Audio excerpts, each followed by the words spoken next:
जबले नेक ना देबू तबले अंदर ना जाए दे। अरे दीदी नेक देवे खातिर तो रतन भैया है नहीं खन, नेक का लोटा से लेबू। ओहो दीदी, भैया जानबूझ के ना आइले, कंजूस कहीं के। अच्छा जाए दा। हो सकेला वहाँ की कोनो मजबूरी होखे, लेकिन रीति रिवाज के रस्म अधूरा ना रहे के चाहिए। हाँ? इली अपना भैया के तरफ से उनकर छोटकी बहन के। हमके ए पागल, अपने से छोटहन के दिहल जाला नेगो, बड़न के ना। ए चला जी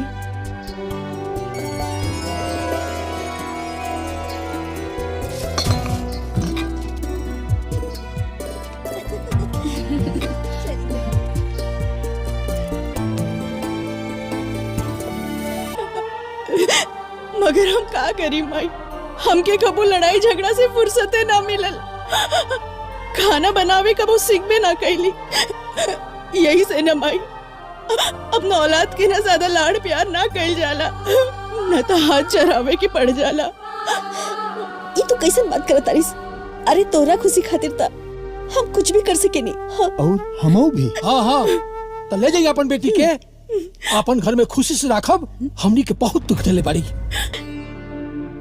अगर हमार जान हमार सास के काम आ जाए तो हमार नसीब जाग जाए।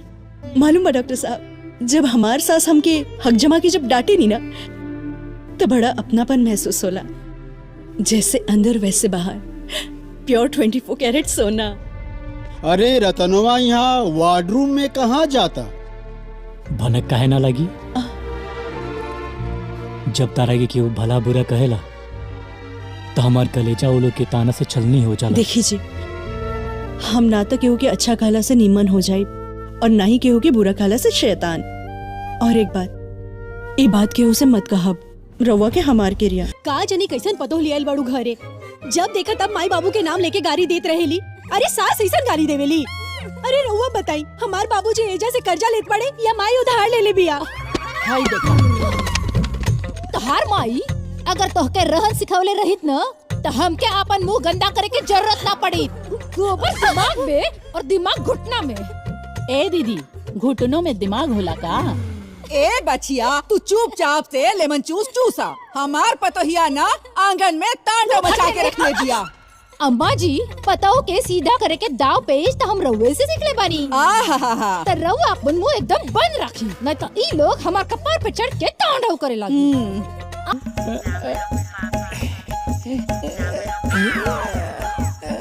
ए बाबूजी, बैठ के तबला बजावता रहो। अब माई वहाँ अंगना में पूरा महाभारत के लिए वो नइखे दिखाई दे, सुनाइयो नइखे दे दिन के। ए बाबूजी, माई के नाम सुनते ही सांप सूंघ जाला का कि एक के साथ गूंगा बहरा हो जानी? बाबा गूंगा बानी की बहिर बानी, लेकिन हमके बुझाता कि अंधेरो बानी। का बाबूजी कब से बकबक करत रे? रवा कुछ बोलत काहे नहीं के? कान में कुछ ठुसले बानी का? अरे तनी जोर से बोलना। ठुसले बानी। चल ए बाबूजी, कितना जोर से बोल। जा एकदम छछलो लेके जावल बड़ा। अरे बिरहा न सुनत रही हम। अच्छा ये बिरहा ना ना वो हेडफोनवा निकले से गनवा बदल गई होई। हमारी ई उम्र है लिपस्टिक सुने के देखे महाराज, कान में ठेपा लगा के भलता भलता गाना सुनता नहीं है जा, और वही जा माई पूरा अंगना के सर पे उठा ले बाड़ी। कुछ बता बा। चल रे बेटा अंदर चल। सुन रहा, सुना तू, सुना सुना। ज्यादा बोली है तो छोटा पकड़ के चुलियन में झोंक दे। माई, ए माई, काहे तो हमार ना कटवा रहल बाड़ी पूरा गांव में? पूरा गांव जवार में तहार लड़ाई झगड़ा के चर्चा चलता। अच्छा तो हमार चर्चा हो रहल बा, एही से तू पंचायती करे आल बाड़े? हमनी के खेती छोड़ के एजा पंचायत करे आल बानी सन कि तो के समझावे आल बानी सन। ते घर में सुख शांति से ना रह सकेले का? ए बाबूजी, रउआ कुछ बोलत काहे नहीं की महाराज? अरे हम कुछ सुन रही नहीं कि तो बोली का चीज। कान में ठेपा लगी, पता कहाँ से सुनाई दी बाबा? दादाजी के तक लगा वेलू जब लिपस्टिक हिलेला आरा डिस्ट्रिक्ट से तक फुर्सत न मिलेला। बाजी, ई बुढ़ापा में कौन सब चढ़ल बाजी? केकरा लिपस्टिक में अजुराइल बानी रवा, केने ताक झाक करतानी? ओहो अरे दादा सुना था, हम कौना के ताक झाक करतानी? सुना, तारा मालूम नहीं कि हमरा मोतिया बीन बा? ताहरा 50 साल के उम्र में मोतिया बिंद हो गइल बा। अरे तू देख ला बाबा, परदादी के कौवा जैसे नाक बा। अभियो अगर जमीन पर सरसों छटक देबा ना तो चुन ली है। अरे बुद्धू, कौवा ना कबूतर। अरे अरे तू हमार बेटा के ऐसे किसे मार देले? हाँ बेकरे कमी रहा था। चल जैसे सास बहू का महाराज, सास के सास फिर ओकर सास। चल अंदर। अरे आज तक खनवे नहीं खे बनल, बुझा था मुंह मरौनी सन खनवा ना दिहन सन का। ये रोज रोज के गाड़ी गलौज से पूरा घर परिवार तंग आ गइल बा। बुझा था आज उपवास से रह के पड़ी। ला ये लेमन चूस, एके चूस के सूत जा। मग रहुए खाई लेमन चूस, ऊपर परो ई लेमन चूस के हैं। ई लेमन चूस खाए खातिर पूरा गांव जवार हमार उपहास उड़ावता। रहुए खाई। भलाई के जमाना नहीं खे, चला हम ही चूस लेता। आजी ए आजी, खाना उना खैले की ना? अरे तोर माई इंद्रलोक से पतो न लेके आइल बिया। भरौनी शक्ल सूरत देख के न पसंद कैले बिया पतो के। गांव जवार में केकरो नहीं खे आंगन में। अरे भरौनी सब आ गइल बाड़ी चांद से आफत विपत्ति। रसोई में अरे मुंह फुला के बैठल बाड़ी सन। अरे लइकनों के नइखी खियली सन। अच्छा ठीक बात है, मत चिल्लो, कुछ करो तानी हम। ए गुडुआ के माई, गुडुआ के माई, गुडुआ के माई, एगो काम करो, फटाफट खाना निकाल के माई बाबूजी के दे आवो। खाना बन गइल बा, जेकरा के भूख लगी उ निकाल के खा ली। देखा ताड़ू ना भौजी, एक लड़का की महतारी हो गई, लेकिन आज तक ही घर ना संभाल पौलस, है ना? एगो काम करो, तू ही खाना निकाला और माई बाबूजी के खिया दो। ले जा। देखी देवर जी, रौरा कहला से ना खाना हम परोस देब, लेकिन रोज रोज रौरा माई बाबूजी के गाली गलौज से ना हमनी के एकदम उबिया गइल बानी से। अरे भौजी जाए दो ना, बुढ़ौती में लोगन के दिमाग एकदम से सटिया गइल बा, है ना? ले जा, तू खाना खिया दो। अब लागत आ हमरा अपने ही जांगर पर भरोसा करे के पड़ी। पता हो लोग पर भरोसा करें तो कुकुर जैसन टकटकी लगा के देखे के पड़ी। रोटी के टुकड़ा मिली तो खाइल जाई, वरना ठन गोपाल।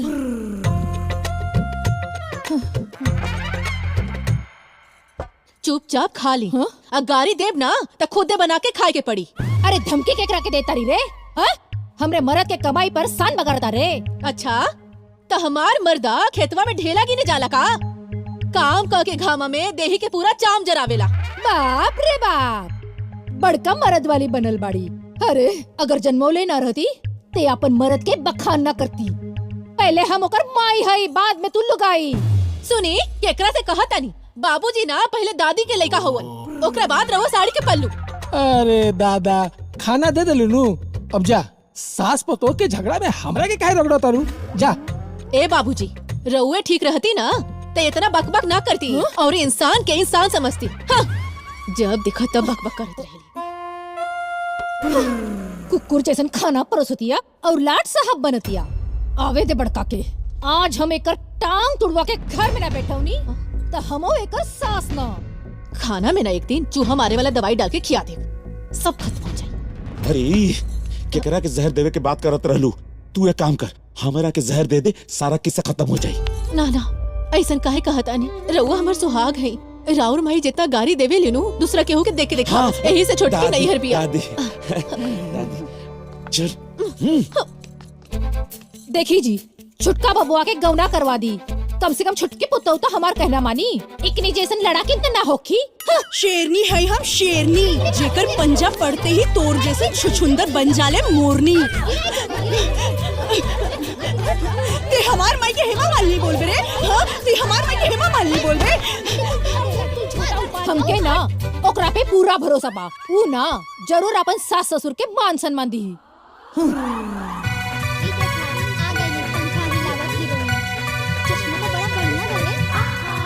गर्मी बहुत बढ़ गई बा।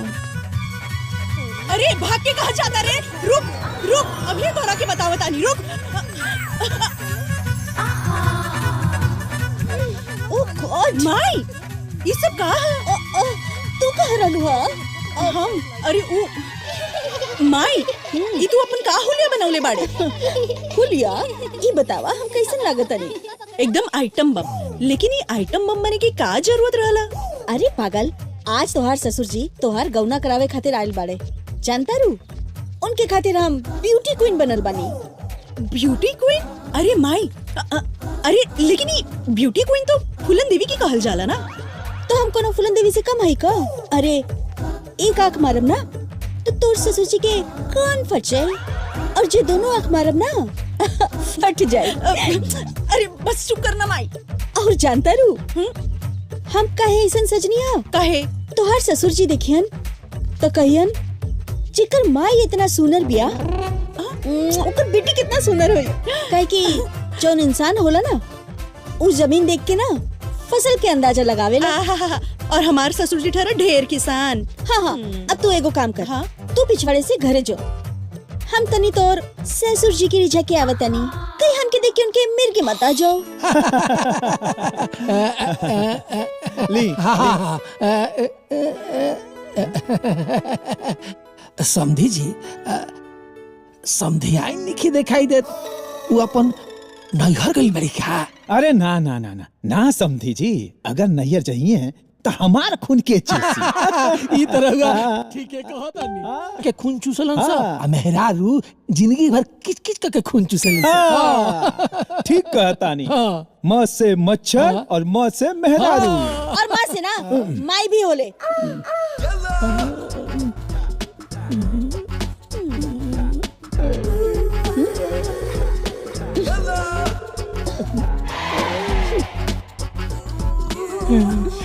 समधी जी, राउर गांव में बम बनाए के फैक्ट्री बता।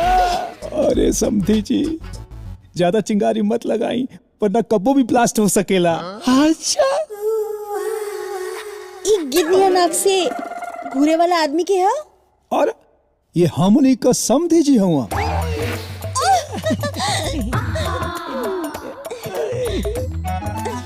समधी जी, समधियाइन जी के बता दी कि समधियाइन और पतो में अंतर होखेला। पतो बेटी लेखा होखेली सा, समधियाइन में। बोली बोली समधियाई। अब हम का बोले रहुए बता दी।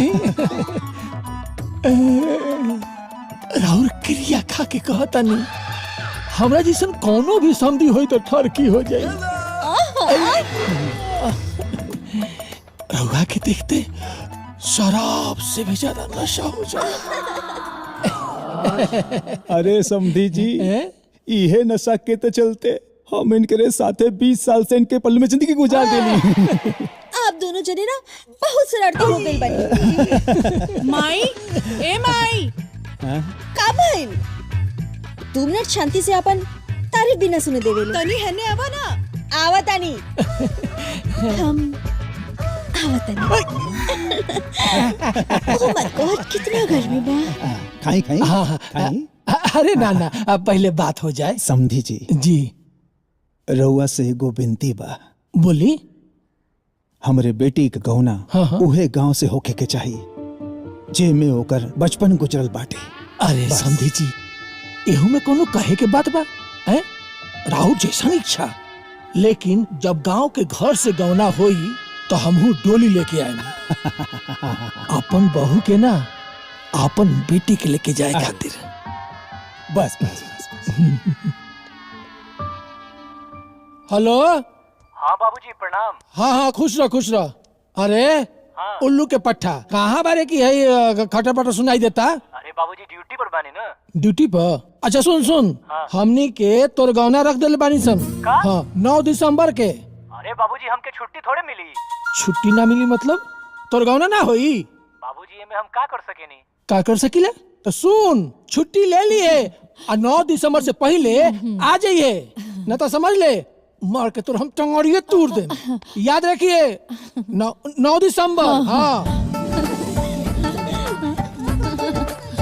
ए दादी नाचा ना। देखा। ए देवनारायण बो।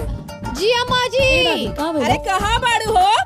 आगे। अरे रतन अभी लेना आइल। अब हम का करी अम्मा जी, हम तो फोन कैले रहनी ओकरा के आवे खातिर। आजी आजी, बैंड बाजा वाला आ गइलन सन। अरे ऊपर पड़ो ऐसा नौकरी पर जे वक्त पड़ला पर छुट्टी ना देवेलन। अरे अरे ए सरितिया, तनी बबुआ के फोन लगा के देखता कहाँ बाटे ऊ। माई, फोन तो हम लगौले रहनी है, बाकी उनको फोने ना लगत तो हम का करी? का हो भगवान। अरे ई त उहे हाल हो गइल कि दुआरे लागल बारात आ दूल्हा के लागल हगवास। अब कैसे गौना होई, बिना दूल्हा के गौना होई। सुनो तारू हो। हाँ हाजी। बबुआ के कंपनी से छुट्टी नहीं मिलत। हे भगवान, वो लड़की वाला तक गौना के तैयारी भी कर ले होखियन। शादी ब्याह में ना आई, जीवन मरण में ना आई, तीज त्योहार में ना आई, तब बाकी कब आई? इ नतिया के उ नौकरी छोड़ देवे के चाहिए। अरे आराम से। ऐसा न होला का हमरा के ओकर मालिक मिल जाइत नु त ओकर गर्दन पकड़ के भंसारी में झोंक देती। हाँ, बिना लड़का के गौना कैसे होई? गौना होई। लड़का की जगह लोटा। लोटा तो रउआ लोटा लेके गौना करावे नहीं है। अरे समझी जी तो का कर सकीला, जब बबुआ के कंपनी से छुट्टियां नहीं मिलत तो आप लोटा लेके गौना करावे नहीं है तो का करी? 2-4 साल इंतजार करी पंडित जी। रउए बताई, रउआ अपन सियान बेटी के अपन घरे बैठा सकता नहीं, लेकिन हम अपन पतो के ओकर नैहर में नहीं बैठा सकत। अरे लइकवा आज न कल तो आ ही जाई नु। हाँ, बाकी समाज का कही हमार बेटी के गौना एगो लोटा के संगे। अरे महाराज, ई परंपरा तो पुरातन काल से चलत आइल बा कि यदि कोनो कारण से लइका गौना के वक्त उपस्थित न होखे तो लोटा से गौना करा के लइकी के विदाई करायल जा सकेला।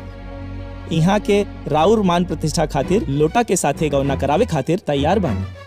रउआ अगर 2 साल तक इंतजार कर सकतानी त कहीं हम बारात लौटा देतानी। ना ना,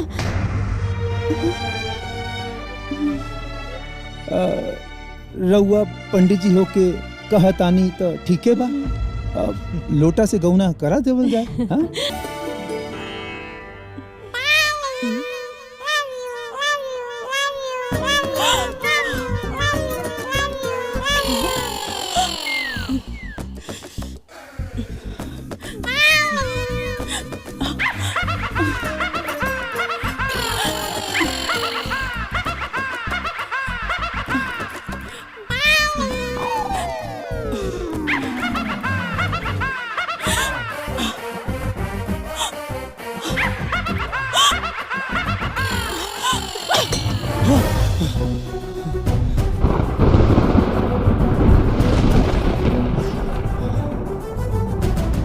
अरे कुकुर के होश में कितना घी लगा रहे हो।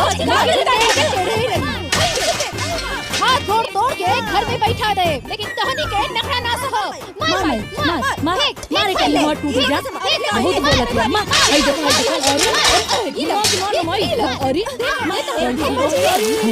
अरे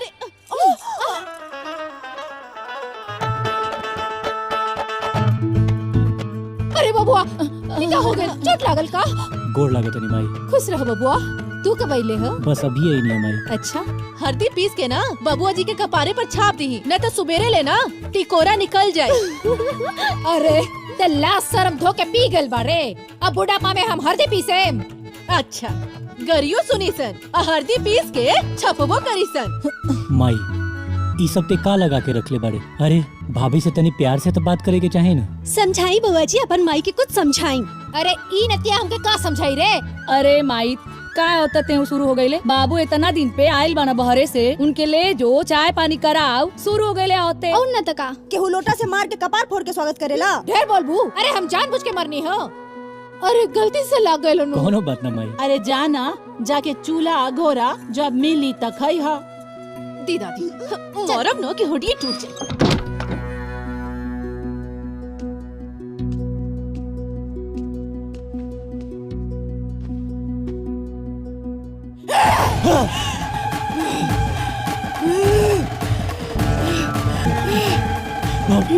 तोर हिम्मत कैसे भइल हमरा कमरे में आवे के? चुपचाप वही जा बैठ। अगर हमरा बिस्तर पे आइले ना तो काट के रख दे।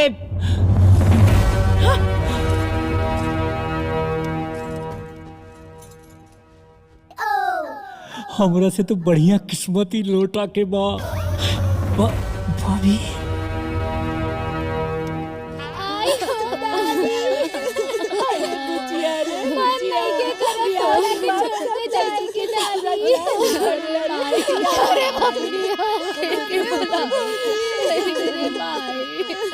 ना रे बच्चिया, जाए के तो पढ़े करी ना। तू कहू तू तो रुक जाती।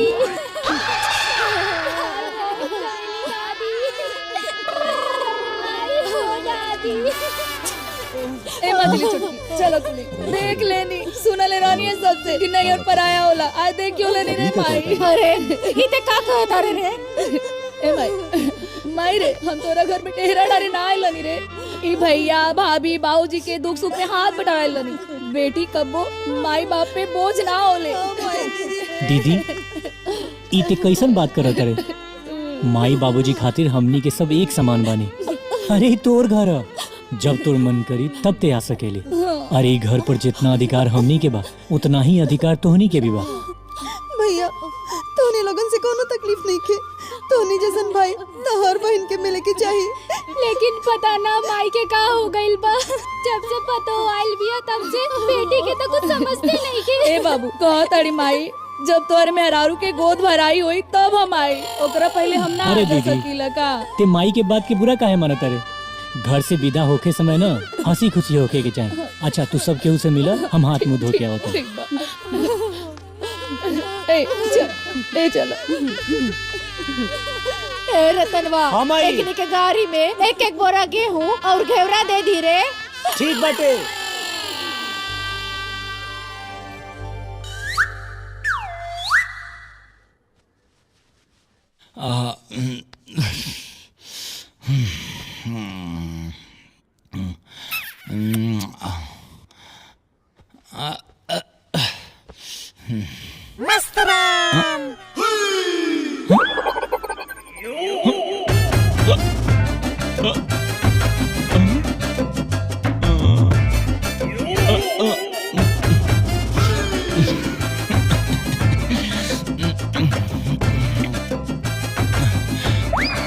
बबली, ए बबली। अरे ई का करता रे? हम 4 महीना से कारखाना में कोल्हू के बैल के तरफ पेराता नहीं और तू यहाँ मस्त राम के संगे मस्ती करता रे। अरे रवई का कहता नहीं, हम तो रवि के समझ के खटिया पे पड़ल रहनी। अरे माही रे माही, अरे या नरी तोरा अपना मरद में और दूसरा का मरद में अंतर नहीं क्या बुझात रे? का पहले बानी जी हे तो राम के माई अपने अपने मस्त राम के बचा ली। ना भाई,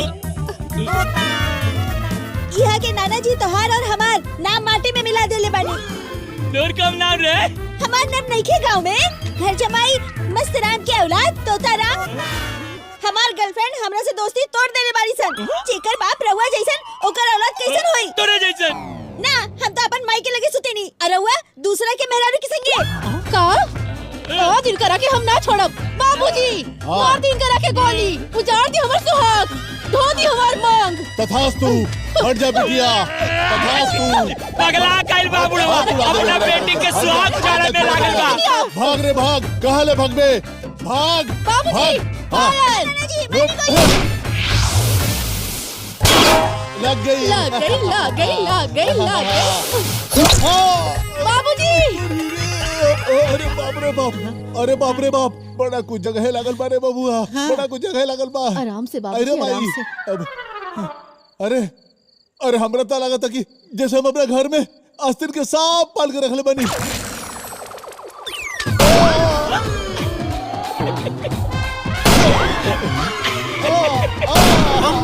अरे बाप रे बाप, अरे जान गई ले दादा। बाबूजी हमरा के आस्तीन के सांप काहे बोलतानी? का रउआ बेटी के बियाह सांप से कैले बनी? अरे ना, रउआ कहला से हम अपना घर परिवार माई बाप भाई भौजाई घर द्वार छोड़ के रउआ पीछे कुकुर नियन घूमताड़ी। ऐसे काहे कहा तानी रहुआ? तो का कही हा? अरे हम इनके रख के गोली मारनी है जवन लेटे लेटे हमरा के ताना मारत ताड़े। ये गोली अगर हमरे लाग गइल रही इनके जगह पे हम लेट करत रहती। जैसन करनी वैसन भरनी। अरे जो चिचिया कहे बड़ो, हमरे दोस्त के झाड़ा फिरल बंद करो चात रहलो का? सब गलती है तोता राम के बापे के बा। हमार का गलती बा? तोता राम के माई तोरा के मालूम बा ना हमरा के नींद में चले के बीमारी बा। सही सही कहता रे भैया। अरे अरे नींद में चले वाला, अरे बाप रे बाप, अरे बाप रे बाप, बहुत खतरनाक बीमारी है। अरे बाप,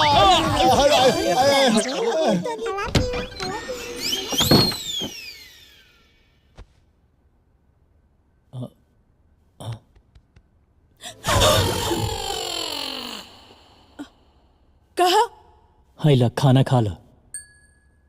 हमके भूख नहीं खे। ठीक बा तो हम ही खा लेता नहीं। हाँ?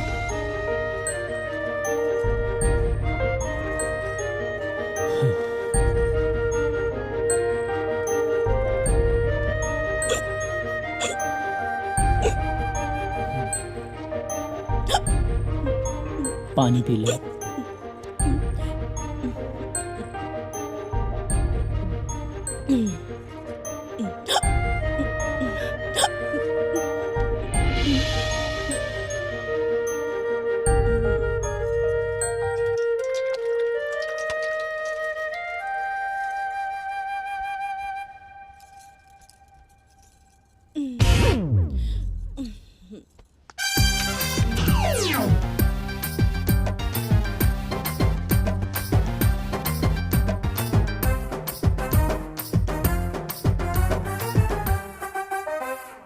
ए दुल्हन, छोटकी पतोह के 100 पीस खातिर ले आइल बाड़ू का?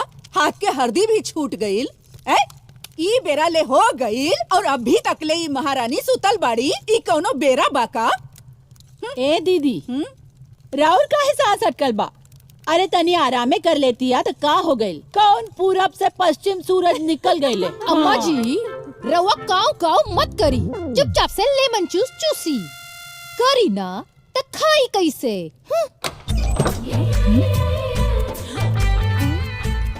अम्मा जी अगर घर के काम ही करे के रही तो हमार बाबूजी मुंह मांगा दहेज ना देतन। देखा तरू कैसे और रहल बात काम करे के तो हमार मर्द कोल्हू के बैलियन खेत में काम करेला।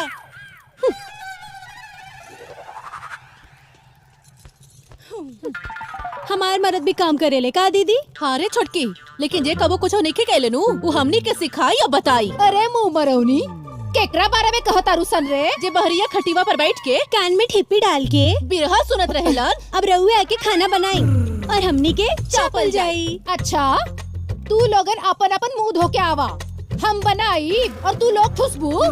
तहनी के मरद के हम पाल पोस के इतना बड़ कर देनी ओकर का? बड़ कर देनी तो हमनी के का? हाँ हमनी पर कौन एहसान कैले बानी? एहसान अपन बेटा पर कैले बानी। अभी कंघी छोड़ी आ जाके खाना बनाई, हमनी के भूख लागल बा। रूप न रेखा और नाम सुपर नेखा। रहुआ से तो निम्मने बा। तू भीतर चलो।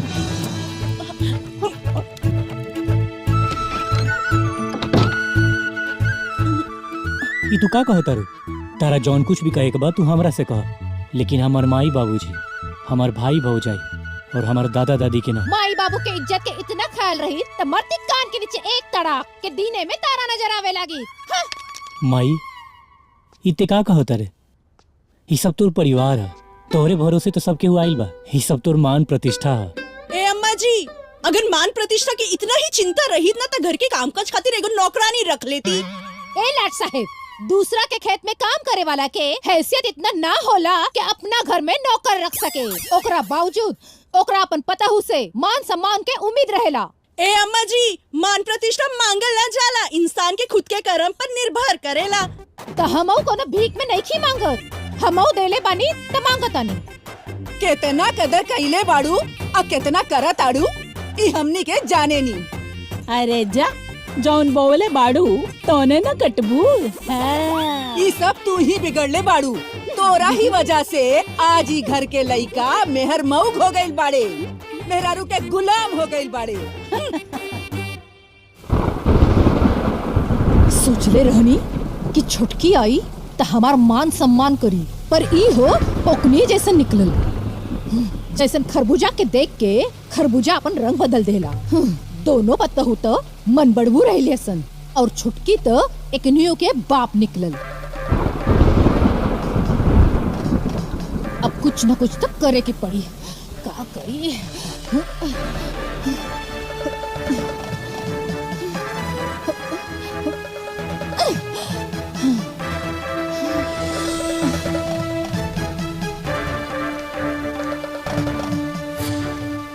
ए देवनारायण बो काहे इतना परेशान बाड़ू? हैला चॉकलेट चूसा था, सारा टेंशन दूर हो जाए। ला हईली रव्वे चूसी। अरे तहरा बहिल का बा, कुछ बताई बू। सारा रामायण खत्म हो गई और रउआ पूछतानी कि सीता के ब्याह केकरा से भइलो। अरे रउआ सामने ना सब कुछ भइलो। अरे तू भोरे के टेंशन लेके अपन रतियो खराब कर बुका। दूगो बर्तन जहाँ होला नु आवाज आइबे करेला। ना माँ जी, हम अपन छुटका बेटा के गौना ई खातिर ना करौनी हो कि ओकर मेहरारू आके हमरा से सवाल जवाब करे। ना, ई त खरबूजा के देख के खरबूजा नियन रंग बदलतिया। अरे वो दोनों के पर तब पहले से ही निकल गए रहे। अगर इकरो की निकल गई तो हमार सम्मान के करी। दहेज के घमंड। अरे केकर महतारी बाप अपन सामर्थ के अनुसार अपन बेटी के दहेज ना देवेलन। हाँ। हमार ना देहलन के राउर ना देहलन। आज वो हमरा से अपन महतारी बाप के देहल दहेज के हिसाब मांगतिया। वो हमरा के जानत नहीं खे। हमो ओकर नाक में दम न कर देनी ता हमो नतनी राम के बेटी ना हई।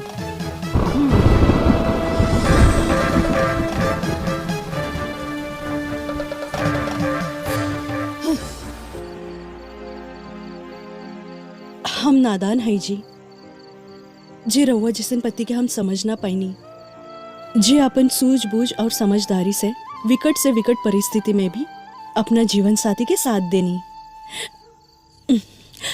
हम जानतानी हम जवन अम्मा जी के संगे बात कईनी वो गलत रहे, लेकिन हम का करी, हमरा के खाना बनावे ना आवेला। हमार माई बाबूजी हमरा के कबो एक सीख उठावे के मौका भी ना देलन। हमार जरूरत के हर चीज पूरा कैलन। यही से तो रउआ सबके उम्मीद से ज्यादा दहेज देलन। रउआ में कोनो कमी नहीं है। हम कई दिन से देखतानी कि रउआ हमार मर्जी के खिलाफ जाके कब्बो कोनो काम ना कैले। कबो दरवाजे के लगे सूत गईले तो कबो चादर बिछा के नीचे। किसान के बेटा किसान होला।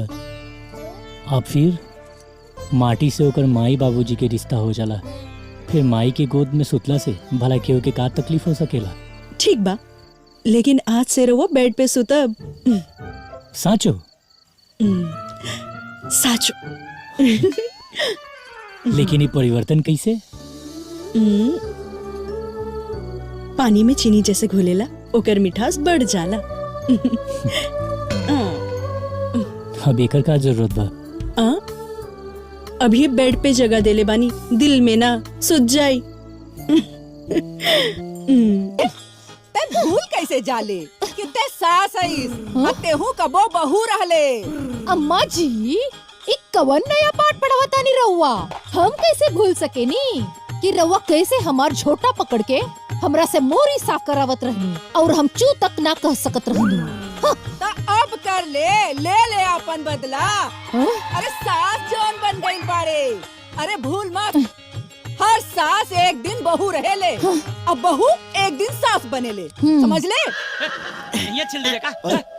चल दूर रहो। जब सास भी कभी बहू थी से मन भर जाए तो चैनल बदल देवे के चाही तो चालू हो जाई सास रानी बहू नौकरानी।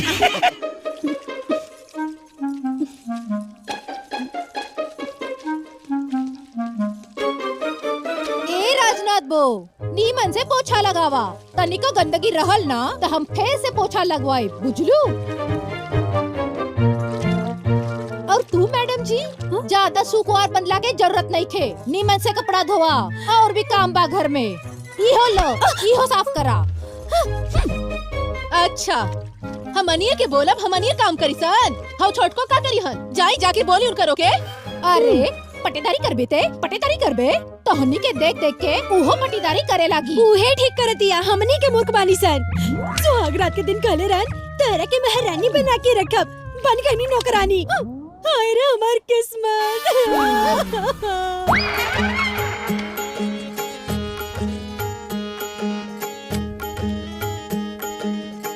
ई का करतानी जी? परिक्रमा। परिक्रमा? देखा देखी पाप देखा देखी पुण्य। हाँ भाऊजी, तोहरा संग परिक्रमा कैले से हमनियों के थोड़ा थोड़ा पुण्य मिल जाए। अरे बकलोलवा कब से तोर भौजी हो गई नहीं रे? हाँ पकड़ बेटा। अच्छा, रुक बतावती भौजी हो गई नहीं ना? हट जा बेटी, हट जा। अरे कहाँ भागत रे? बदमाश हो गई बड़ा सान। अरे वेला काम करे ना आवेला तो का करे आवेला महारानी? खाली ठुसे आवेला ठुसे। खाली ठुसे आवेला। का करबू? हाँ का करबू? हमार बाबूजी आराम से बैठ के ठुसे खातिर ही दहेज देले बाड़न। अम्मा जी हमरो बाबूजी दहेज देले बाड़न, बतावा काहे नहीं की? अरे तोहनी के काहे लड़त आरुसन? ए राजनाथ के माई, अरे छोटकी के खाना नईखे बनावे आवत त तीनों के काम अलग अलग बांट दे। हाँ, जी अम्मा जी रहुआ ठीक है कहता नहीं। रतन भूखे तो हमार गाड़ी से करेजा जल जाला, तो तू एगो काम कर, तो के खाना बनावे ना आवेला ना, तो तू घर के साफ सफाई कर लो और बर्तन सर्तन धो लो। ए अम्मा जी, हम ना तो खाना बनाए और ना ही बर्तन सर्तन धो के अपना गोड़ हाथ सड़ाई। काहे? अरे तोरा खाना बनावे ना आवेला त कपड़े लत्ता धो दियल करा। कपड़ा? ए दादी, हम खुद के कपड़ा धोबे ना करी तो पूरे घर भर के कपड़ा कैसे धोए? तहार लुगा धोती का तहर भतार धोई है। भतार काहे धोई? गांव में धोबिन नहीं खिका। ए देवनारायण बो, अरे कौना महारानी के पतो बना के ले आइल बाड़ू हो जे तोहरा कपारे पे तांडव करतिया? अम्मा जी अब बहुत हो गई, अब हमने के चूल्हा अलग अलग जरी। ए दीदी, जराई ना चूल्हा अलग अलग डेरावत के करा के बानी। तोहरा की ये सब का होता? का होता ये सब? अलग अलग चूल्हा जरावे के बात होता? घर के मर्दे के रहते ई फैसला लेवे कहा तहनी लोग के क्या दे दहलस? देवनारायण ते चुप काहे बाड़े? अरे का कहीं चाचा जी, सब बेलगाम हो गई बाड़ी सा। तहनी लोग का कहत बड़ा बोलो। दादाजी, हमनी तीनों भाई अलग ना होखेम सा। एकनी लोग के चूल्हा अलग कर दी, बहुत चर्बी चढ़ गई बा। रउआ सब अलग रह कि ना रह भी हम नहीं खी जानत, लेकिन अब हमने के चूल्हा अब संगे ना जरी। हाँ तो जा सा अपन अपन घरे। बाबूजी अपना घरे रहे के होई त हमनी के ब्याह करके इजा काहे ले आइल बानी? देखी बाबूजी, प्रॉब्लम ना हमनी से नहीं खे, प्रॉब्लम ढेर राव छोट के पतो के बा। न खाना बनाई, न कपड़ा फीची, न घर साफ करी, त का करी? दादाजी, एकनी लोग के चूल्हा अलग करवा ही दी, सब लोग के चर्बी चढ़ गई बा ज्यादा। हमनी के तीन भाई लोग एक संग रहल जाई। बिल्कुल सही भैया, हमनी के रग में एक ही महतारी बाप के खून दौड़ा था। शाबाश बेटा, हमरा तोहरी पर नाज बा। तो चूल्हा के का कल जा? यानी कि एक संगे तो चूल्हा पे खाना बनियन सन ना? तो बात अलग अलग चूल्हा? ना ना, यहाँ के घर बटाउल ना करे, जौन करे के बाद तू करबा। ना चाची, बाबूजी के गैला के बाद चाचा गार्जियन बान, अब जौन करे कोई ये करी है। अगर तोहरा पतोहन के अलग अलग चूल्हा जलावे के पड़ी ना, तब तोहरा मेहरारू के भी अलग खाना बनावे के पड़ी। आज तक हमरा जीते जी चूल्हा अलग ना भइल, ई तोरा पतोहन के ना संभाल सकलस, एकर सजा यहू के मिली। ठीक कहत रहो भौजी, इनकरो दोस्त कम नहीं खे। ठीक बा चाचा जी, रउआ जौन भी फैसला करब हम ओकरा में पेराए खातिर तैयार बनी। देवनारायण के खाना इनकर परिवार बनाई, राजनाथ के परिवार अपना संगे संगे बड़की भौजी के भी खाना बनाई, घर के साफ सफाई और कपड़ा लत्ता करी, साथ में जौन बेटी और रिश्तेदार आई लो उन्हीं लोग के भी देखभाल करी। जीतन अपना परिवार के खुदे संभालियन और रतन के परिवार अपना संगे संगे हमनी के भी खाना बना के खियाई।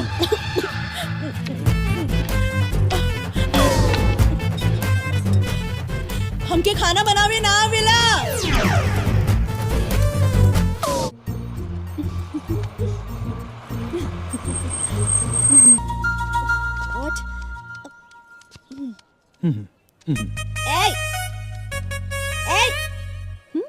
तुमको मेरी बेटी का घर मालूम है क्या? अरे मछली, हमरा देश के प्रधानमंत्री के नाम तो मालूम ही नहीं खे, आई अपना बेटी के घर के पता पूछतिया। हाँ सही बोली तुम। ये गोबर का रोटी बनाने वाले को हमारी बेटी का पता कैसे मालूम होगा? आंटी देसी मुर्गी बिलाईती बोल, बात करे के बाद नाप तोल के बोल। हाँ अच्छा, तो तुमको हम तराजू बटखारा ला के दे दी क्या? हाँ और सुनो, ये गोबर का रोटी खा खा के ना तुम्हारा दिमाग मोटा हो गया है। रोटी रोटी गोबर के? तुमको ना इसका रोटी नहीं बनाना चाहिए, तुमको बनाना चाहिए इसका वो गुलाब जामुन। गोबर के गुलाब जामुन पगला गई बड़ी का। वैसे भी बंदरिया का जाने अदरक का स्वाद। केकरा के बंदरिया कहले हरे? आ गोबर के गुलाब जामुन खाए वाली? अरे तोर बहिन बंदर, तोर माई बंदर, तोर भाभी बंदर, तोर ननद बंदर, अरे तू बंदर, तोर बेटी बंदर।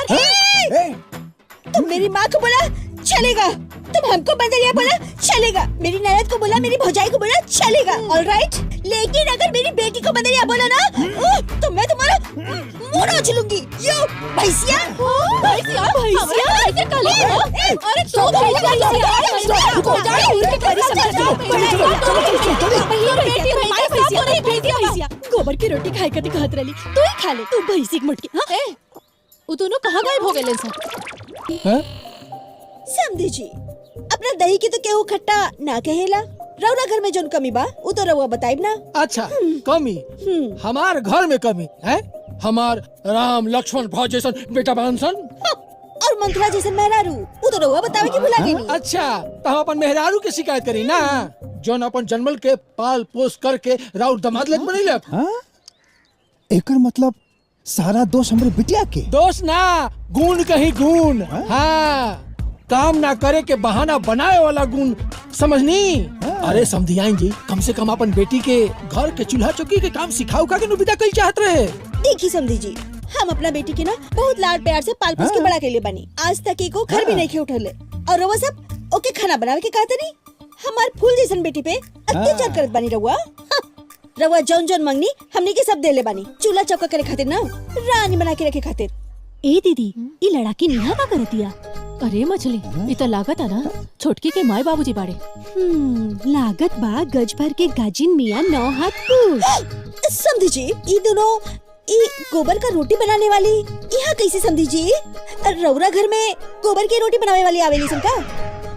समझियाई जी, ई रोटी ना रोटी, चिपड़ी है चिपड़ी, लौना में लगाए वाला। ए जी, हमने अपन बेटी के ब्याह का ई चपड़ा चपड़ी घर में कर देली बानी सन का? नहीं, टाटा बिरला के घर में कइले बानी। दामाद बेटी सास ससुर भूखे पेट टिटियाइल रहनी है। ससुर जी होटल से खाना मंगा के खिया दी, हमके सब कुछ बनावे आवेला, भात दाल भुजिया चिकन मटन, समझ गईलू? ए जी चली भीतर, चल के अपना बेटी के हाथ बटावल जाई। आई हाँ चलो। अरे महाराज रउआ कहाँ जाता नहीं है? आई है ने जनाना में जनाना बने जाता नहीं का? श्रीदेवी तू अंदर जा, हमरा के मर्दाना में रहेगा, ठीक बा? ठीक बा। बेटी, हमार राज दुलारी बेटी।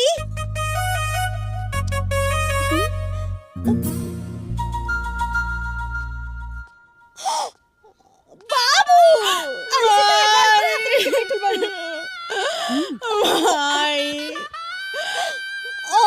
का माई तू इतना देर काहे कर देलू रे माई?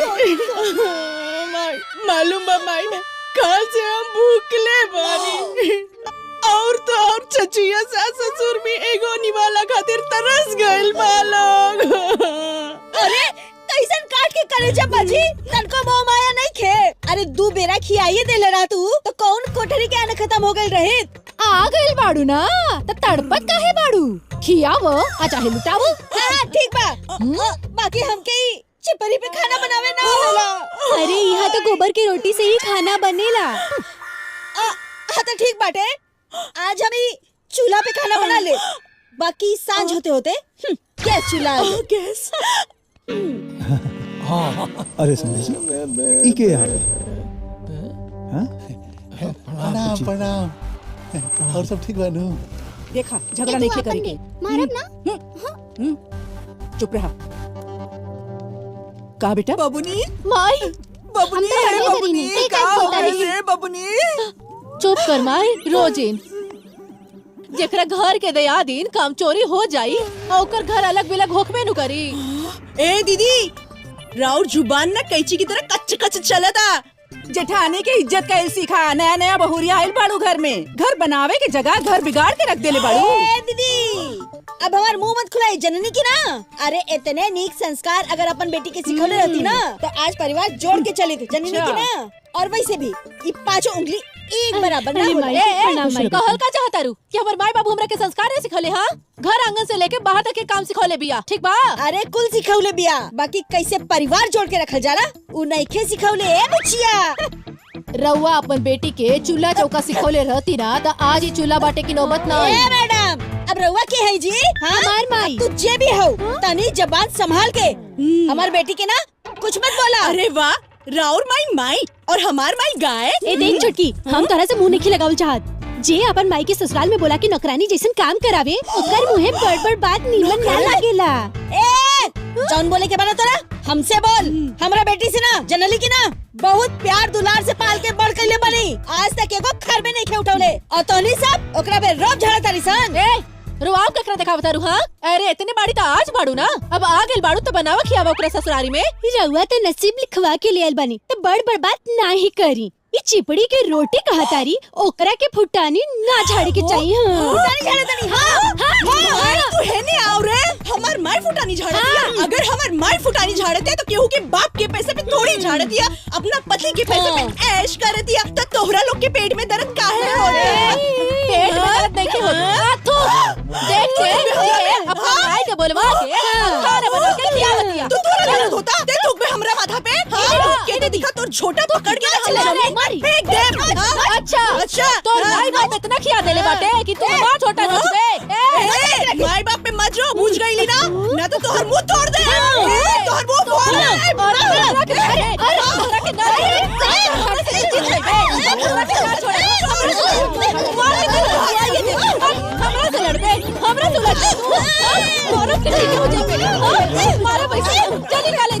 अरे भाग्यवान बस करो, घर के आंगन में पखाड़ा ना। अरे छोड़े ना, अरे ऐसे कैसे छोड़ दी? अरे चुप, घर में अलग अलग चूल्हा हो गइल बात महाभारत कैसे रे? चुप, ये सब तोरा वजह से हो रहा है। ते अपन मेहरारू के गुलाम बन गई बारे गुलाम। ए भैया बस करी हैं, ज्यादा मत बोली। अगर रउआ दोनों अपना मेहरारू के समझौले रहती ना तो हई दिन देखे के ना पड़ी था। हमनी के समझावल जा, हमनी के तो मेहरारू हमनी के मेहरारू से बाद में आयल बिया ही जा, लेकिन आ तो कोनो झगड़ा भइल। देखा तारे जी अब जेठ जी सारा झगड़ा के जड़ हमरा के मानतानी। ए भैया बस करी, जब चूल्हा के आपस में बंटवारा हो गई कौन बात अच्छा देखो अपन मेहरारू तो तोरा से समरात नहीं खे, अब पूछा तारे किच किच के कर।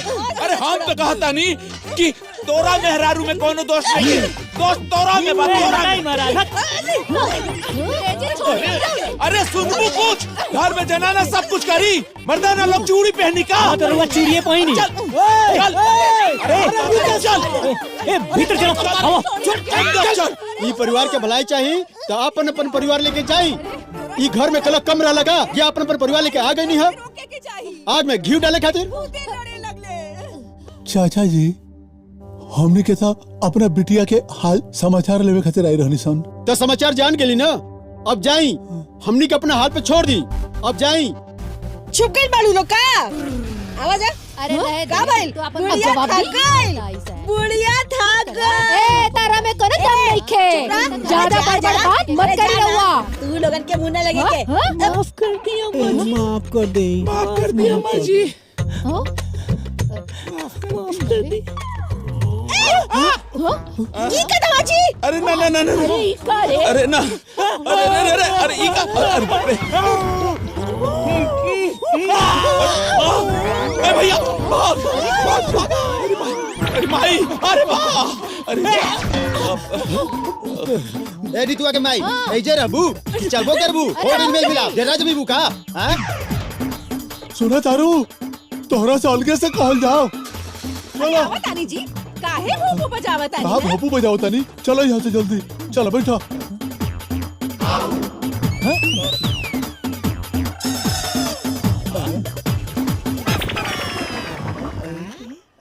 इस सीरियल के का नाम हो? बड़ा कंफ्यूजन बा। सास बहू के झगड़ा में दामाद बेटी के एंट्री,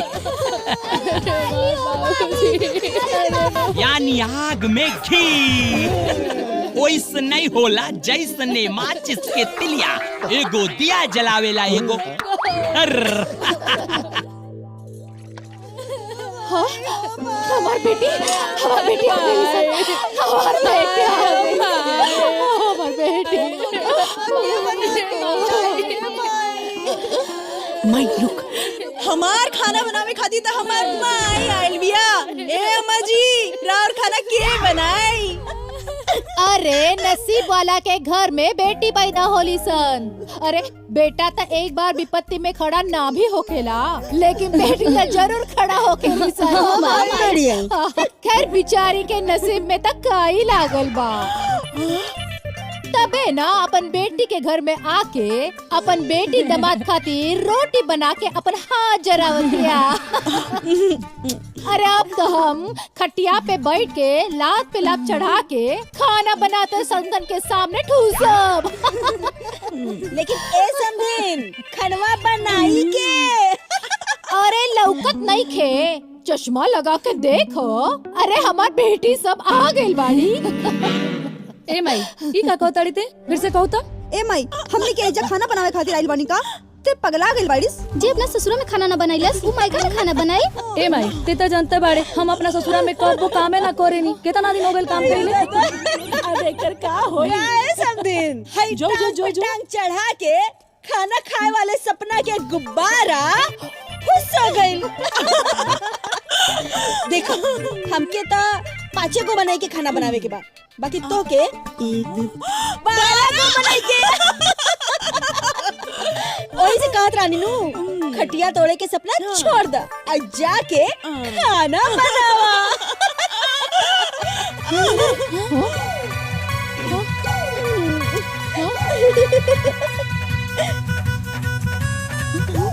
ई का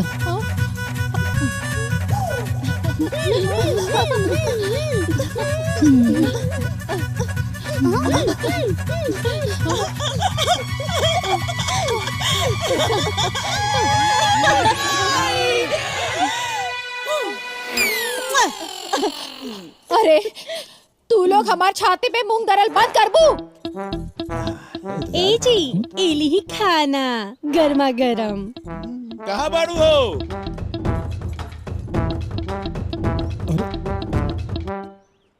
लाओ खाली कितना टाइम लगा देले बड़ू। हाई देखो ई दाल में घी डलले बड़ू कि घी में दाल बा? अभी ना। ज्यादा हो गई। पता नहीं कब ले आई।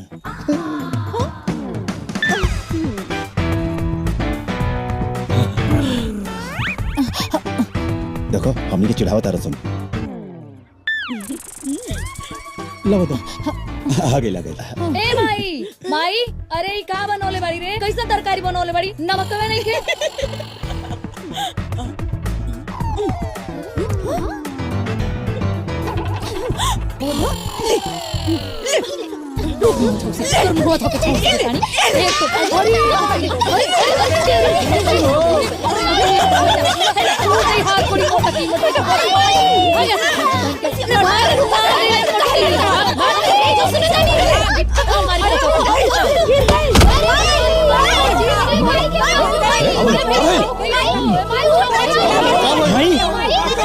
माई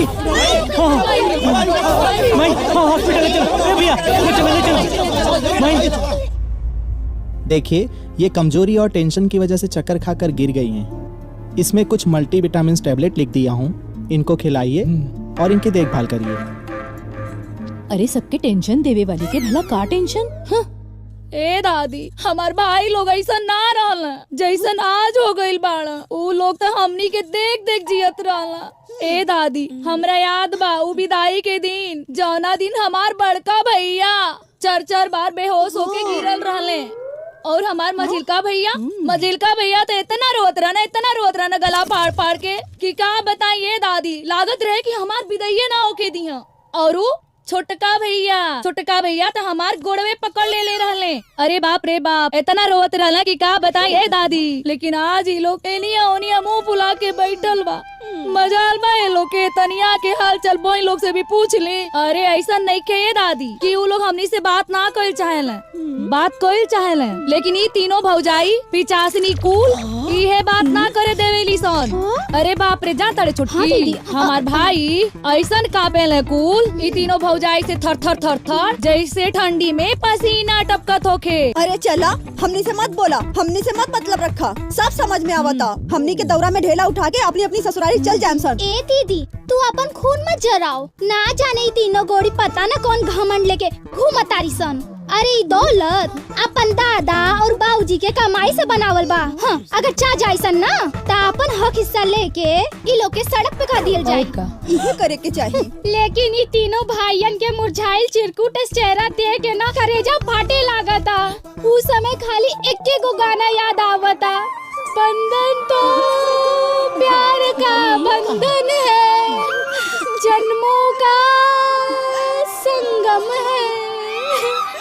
खैर छोड़ा सन, आज पूरा दिन लागता असही गुजारे के पड़ी। माई बीमार बिया, के बनाई खियाई? हाँ हाँ, ससुरा में माई के भरोसे बड़ा डिंघाकत रहलू हा लोग। आवा लो खा लो लोग। क्या देता सब फुटानी झड़ल छूट जाई। हमार खाना तो हमार माई बनावतिया, ई लोग के खाना के बनाई। अरे चिंता जिन करल लोग, हम अपन माई के बुला लेले बानी। अरे रानी माई बोलो से का? माई के छूछ भात और नानी के दूध भात। हाँ, भाग यहाँ से भाग। अरे का हो समधियाइन, खिसियाइल बनी का? ना राम राम ना प्रणाम। जे का संभाले घर के काम, बुढ़ापा में कैसे मिली आराम? तो का चौका बर्तन करे आइल बनी का? चलो अंदर चलो, अंदर चलो। हम बूढ़ी घोड़ी हो गइल बानी, आ खुद के ते बड़का सियार समझत बाड़े। आओ चल, आज तो पितर ने उतत बानी। चल। हम तोरा के ना बोलत रानी भाग्यवान। ता केकरा के बोले हो? केकरा के बोले हो? अरे केकरा के बोले हो? अरे भौजी ना ए छुट्टी, हमरा चला के आगे कचरा के दिखा करे। हां, हम बताओ अरे ये जासी ना माई, अभी बताओ। देखा छुट्टी, अरे भाई तो दीदी रहुआ। अभी बूढ़ा की अरे हमार माई रे माई जाग ले माई। हे बेटी, कैसन बाड़ू तू हमार बेटी?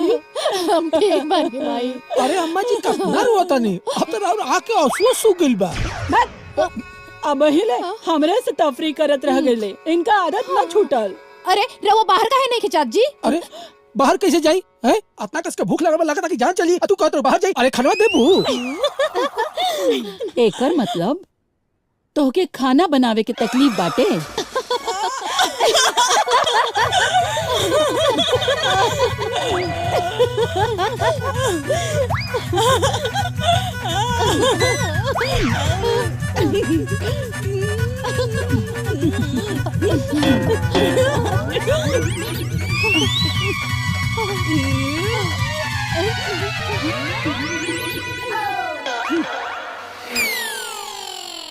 अब हिले खाना ना बनल हा बेटी।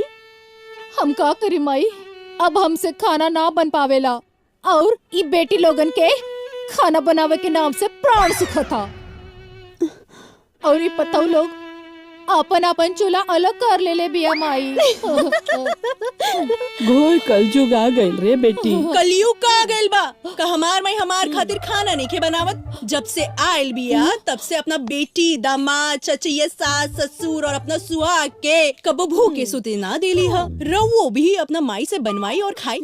तब बेनू हमऊ जानब कि माई के बेटी से कितना प्यार बा। एकदम सही समय पर पत्थर मार के गगरी फोड़ ले बिया। न नानी सास खाना बनई हन और ना ही तीनों के मुंह में रोटी के निवाला जाई। ये हमार नाम काहे लेत बिया? के हा? हम फूलन के ननद झूलन। हमार भाभी रउआ घरे नून ले खातिर भेजले बानी। अरे तो खड़ा काहे बाड़ू? चार गो चूल्हा देख के हम कंफ्यूजिया गइल बानी, केकरा से मांगी केकरा से ना। मलखान के बेटिया के हाथ गोड़ टूट गइल बा जे उ मेहमान के भेजले बिया। हे आजी, हमार भाभी ना मटन बनावत रहनी, इही खातिर हमरा के भेजनी है। अच्छा ठीक बा। ए रतन बो, तनी एकरा के एक कटोरी नून ले आके दे देता। आ सुना, तू एक कटोरी मटन भेज दिहा।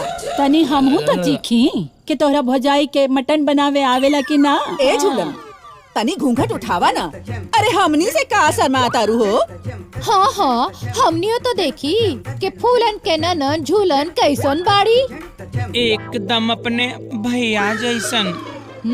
अरे तनी घूंघट उठाईबू क्या अपना बानर जैसन भैया के तुलना करबू? हाँ अरे तनी देखा दो। हमरा के ना शर्म लागता। अरे बड़ा लज्जी औरत बाड़ी रे, मेरा रू के मेरा रू से लजा तारिस, दिखाओ तनी। हम तोहरी लोगन जैसन ना निर्लज्ज नहीं खीसन कि एक ही घर में 4 गो चूल्हा जरत बा। हमार गांव होत ना अब तक पंचायत बैठ जात। 1 मिनट, ज्यादा शराफत वाला गांव के बखान मत कर। और तहार मऊगा जैसन भाई अपन ससुराल में जाके बसल बा, ओकरा खातिर पंचायत काहे नहीं खूब बैठावत? हमार दामाद रहित ना तो मूरी मरोड़ के चूल्हे में छोड़ देती। तो बहरिया जन बैठल बाड़े मोट के तोन फुला के छोक दिन नकटैया पकड़ेंगे चूल्हिया में। देखी माँ जी, रउआ बूढ़ पुरनिया बानी, इज्जत करत बानी। हमरे भाई के मऊगा बोलबू ना, इज्जत के पाही लगा दे। नून देवे के दा ना तो हम जात बानी। हम तो ना दे, ज्यादा इज्जत वाला बाड़ू तो काहे मांगे आइल बाड़ू? माँ जी अच्छा, तू फूलन के बहिन झूलन होखा चाहे भूलन होखा, हम रात बिरात के केहू के नमक तेल ना देवे नहीं। कौन फूलन बाटत फिरत बिया जे हम नून दे दी? हट। अरे बाबूनी, जाके ओके नमक दे दा। हाँ माई। जाना तारू, मांगल जाला उसी से जे दे दे खुशी से। अरे जौना घर में नून की केहू मना करेला, वो घर के तो पानियो ना पिए के चाहिए। लागत रउआ ई कुल खानदान से ना है का? लेकिन ई रउआ केकर खाना बनावत तनी जी? हम अपना बेटी दामाद के। बाप रे बाप, अकाल पड़ी त का होई? आय हो दादा, बिटिया के ससुरारी में मातारी होके खाना बनावतानी जी। आय हो दादा, गोर का लियो गा गइल बे, नाश हो जाई। हमरा के तोरे घर के नून ना चाहिए, हम जाता नहीं।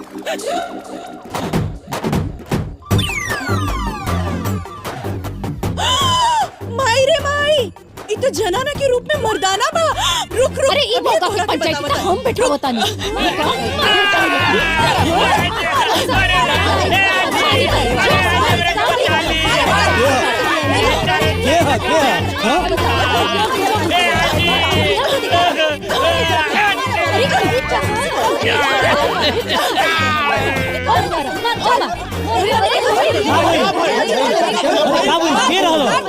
अरे नदिया के बेटा हमार अंगना में घुस आयल रहे। अरे केकरा के मार के फसावत रहू? के रहल? अरे पता नहीं जर अला कहाँ चल गई? के? अरे वो तो फूलन के ननद झूलन बतावत रहे। अच्छा, तो मतलब हमनी के बेवकूफ बना के चल गई। लेकिन वो ललुआ के अपन ननद काहे बतावत रहे? हमरा बुझाता मोहतरम जिया के फसावे खातिर। का? इली बाबूजी। खाई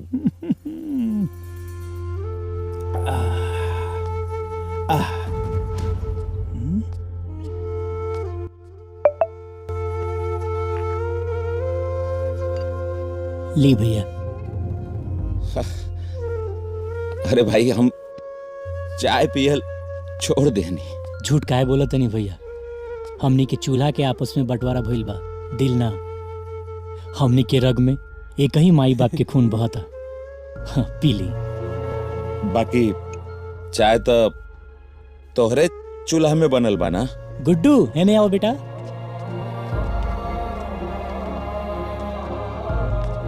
भैया, ये मझला भैया के बेटा तो का हमनी के बेटा ना? ये कुल खानदान के वारिस ना? घर दुआर जमीन जायदाद बटला के बाद भी भाई भाई के प्यार कबो कम ना होके के चाहिए। मोहब्बत बनल रहे के चाहिए। धुगत जमीन खातिर खून ना बहे के चाहिए। जहाँ मोहब्बत ना होला वहाँ नफरत होला, और जहाँ नफरत होला वही जब खून के छींटा उड़ेला। तारा जैसन भाई केहू के पास होई ना तो ऊ भाई के हाथ से एक कप चाय का जहर भी पी ली यार। देखा देखा तारे रे, चाय दे। ली रे भैया, ली। फिर से आ गई। अरे का हो यूनिवर्सल कमाल? अरे टंगरिया चियार के काहे चला तारा मर्दे? मध के छत्ता से मध निकाले गेल रहे, वही डिहवा पर रात के लौकल ना गलती से मधु के छत्ता में उंगली घुस गई। फिर तो ऐसा जगह पर डंक मार ले कि बड़ा परपरा बरना लगाउले बानी ठीक हो जाए। अरे जमाई बाबू बरनाल तो जरला पे नू लगावल जाला हो। अरे डंक के मारल और जरल दोनों परपराला और जब परपराई तब परना लगावे के पड़ी। ऐसे डॉक्टर ही के पढ़ाई कौना यूनिवर्सिटी से कैले वाला था। बाबूजी अंगूठा छाप टॉप। अच्छा अच्छा व्हाट्सएप यूनिवर्सिटी में टॉप। अच्छा पहुना एगो बात कहीं बुरा ना मनबा। काल तहार बहिन साड़ी पहन के नून मांगे हमरा घर में ढुकल रही का? हमार बहन अरे हम अपने माई बाप के कलौता औलाद है। उनकर मुअल्ला के बाजार जमीन घर दुआर बेच के ससुरारी में आके बस गई नी। अच्छा एक बात कहे। हाँ रउआ के बुरा न लागे उ जरूर कौनो नमक हराम रहल होई जौन राती के घर में घुस के नून मांगता। अरे अरे वो जरूर तो हार कोनो दुश्मन होई। लेकिन पाहुन चिंता मत करी, राती में ससुर के घर की औरत लोग इतना दगले बड़ी कि वो साला झाड़ा ना फिर सके। So beautiful, so elegant, just looking like खोरनी से जरा जरा के बना देले बड़ी सनघाव। अरे तेप का करताड़ी सबका आका। अरे मत करो भैया चला यहाँ से, ना तो कुकुर देखी तो करी भाव भाव। उठा एक दो एक एक दो एक एक दो एक दो अरे इहे मटी लगना। अरे इनतिया एहिंगा बहाना बनावता झूठ बोल। अरे बनावता तो बनावे, हम तो चलनी मटन खाए। चल चल चल चल माई। केकरा घर में मटन बनल बाहू? अरे वो हमार सास बनोले बाड़ी। मटन बहुत दिन हो गई नानी के हाथ के मटन खैला।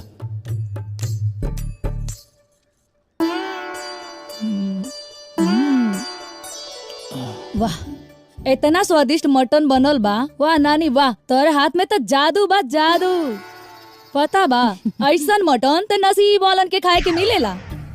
हाँ ऐसे ने तोरे नाना जी भी रहले जे हमरा हाथ के मटन खा के बड़ी तारीफ करत रहले। हाँ यही से खाते खाते टपक गई रहे। अब चूल्हा अलग होखला से हमरे नुकसान भइल बा। आलू प्याज खाद खाद ऐसे आँख से काहे आंसू बोलत रे? निकले लगे। हम मटन दे वाली नहीं खी जो और चूल्हा जरा वाला गलत। अरे दीदी हम मटन खाए खातिर थोड़े कहत नहीं। हाँ तो मटन देख के लार काहे टपका उतारे, नजर लगेबे का? अरे दीदी नजर तो दुश्मनों के ना लगे। अरे ते तो हमार बहिन है। अरे ते कितना बड़ा निर्लज बाड़े रे, तो के शर्म नहीं के आवत? हाँ ए घर में चार चार गो चूल्हा जरता न, सिर्फ और सिर्फ तोरे मेहरारू को वजह से। हाँ तोरा सासू आ नानी के उम्र में खाना बनावे के पड़ता, उहो सिर्फ और सिर्फ तोरे मेहरारू को वजह से। हमनियों के तीनों बहन फैसला कर ले बानी कि माई के अपने साथे ले जाई, 4-4 महीना हमनियों के खाना बनवाई। का रे तोरा खाना घोटात कैसे बारे? अपने सासू के हाथ के खाना बनावल। हाँ ए दीदी, अरे जवन भी कहे कि बाना तो हमरा से कही। अच्छा हमरा मर्द से ना। इनकर जैसन सभ्य और संस्कारी मर्द पूरे गांव जवार में नहीं खे। थोड़ा सा मटन का मांग लेनी, रउआ तो पूरा घर का पारे पे उठा लेनी। अरे पूरा का पूरा बकरा कटवा के मंगवा दे, ठूस ली है। और रहल बात अलग होखे के, तो ओकर जिम्मेदार हम नहीं खी। लाड़ प्यार से पाल पोस के बड़ होखल बानी, चूल्हा चौकी करे ना वेला बस। अरे अम्मा जी के और दीदी लोग के प्यार से सिखावे के रहे ना। लेकिन ना हम ही उपनाइल रहनी कि खाना अलग बनावे के। अब ई मत कहिए कि हमार भाई हमरा के खाना बनावे काहे ना सिखावले बाड़ी। अरे हमरा जैसन लाखों लड़की बिया जेकरा के खाना बनावे ना वेला। हमरा में कुछ कमी बात और कुछ गुण भी बाटे। कागज पत्तर पढ़ाई लिखाई फौज चौकीदारी से तहसील तक के हर काम संभाल सकेनी। और हाँ आँख उठा के देखे वाले के ना ओकर झोटा पकड़ के नोच भी सकेली। समझ ली? हाँ हाँ ऊ तो हम देखते बानी, और यह देखे खातिर हम तीनों बहिने जाइल बानी अपन घर द्वार छोड़ के। देखत का बानी, अब देखेम। अगर हिम्मत बा तो हमार बराबरी करके दिखाई लोग। अकड़ दिखावे वाले के ना हमके ओकर औकात याद दिलावे में देर ना लागेला। अब वो लोग हमरा पे उंगली उठावता जेकरा के हमरा के छुए की भी औकात नहीं खे।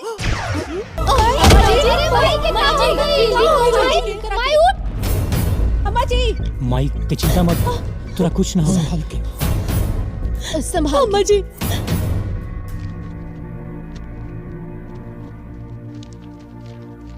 ठीक है, हम देख लेंगे। ठीक। अरे जल्दी चलो ना। आराम से चलिए।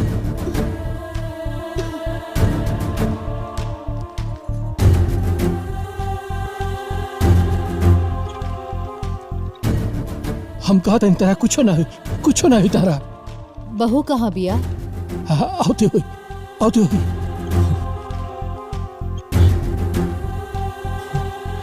ठीक से।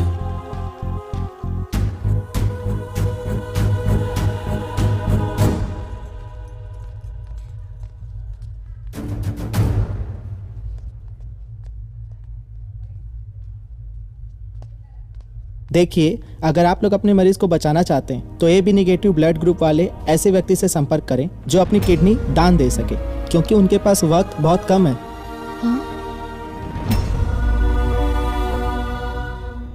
सब केहू त ऐसन दुख में यहाँ खड़ा बा। छोटकी कहाँ बिया रतन? जी दादी। मेहरारू के इतना छूट ना देवे के चाहिए जोन बेकाबू हो जाए। आखिर वो कहाँ बिया?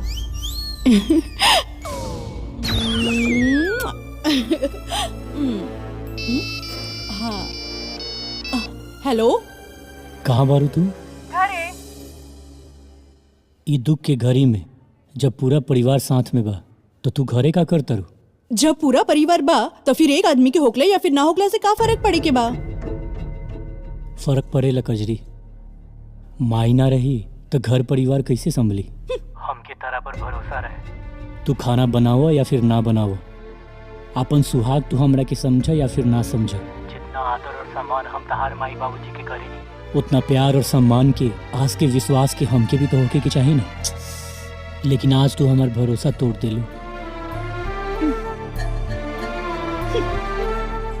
आप भाई सुनी भाई साहब। अरे वो एगो किडनी के जरूरत बा।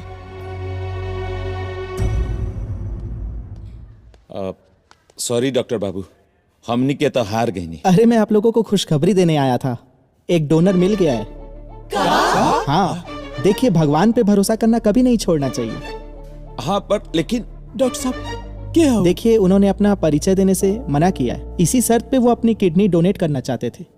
शायद इसी को भगवान की लीला कहते हैं। हाँ।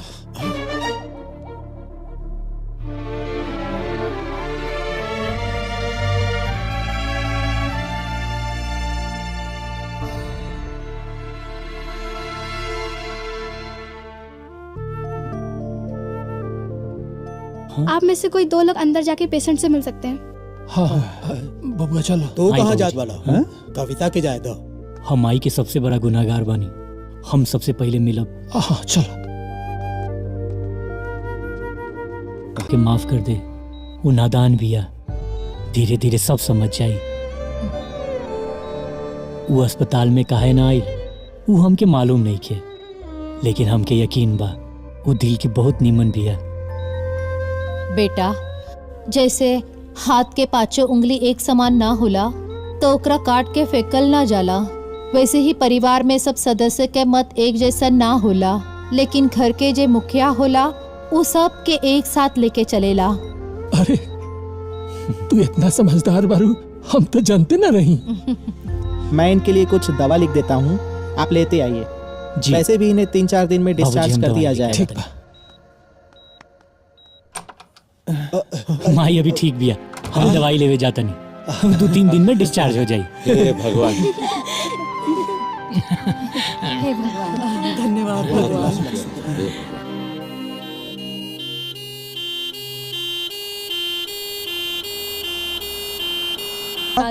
लेकिन हमारा ना। अरे समझी जी, कजरी राउर पतो बिया, बेटी समान। बेटी समान ही है, बेटी ना। अगर बेटी रही तो अपन जान पर खेल करके अपन बताई जैसन सास के जान बचाई। चूहा जैसन समुद्र में डूबत जहाज के छोड़ के भागित ना।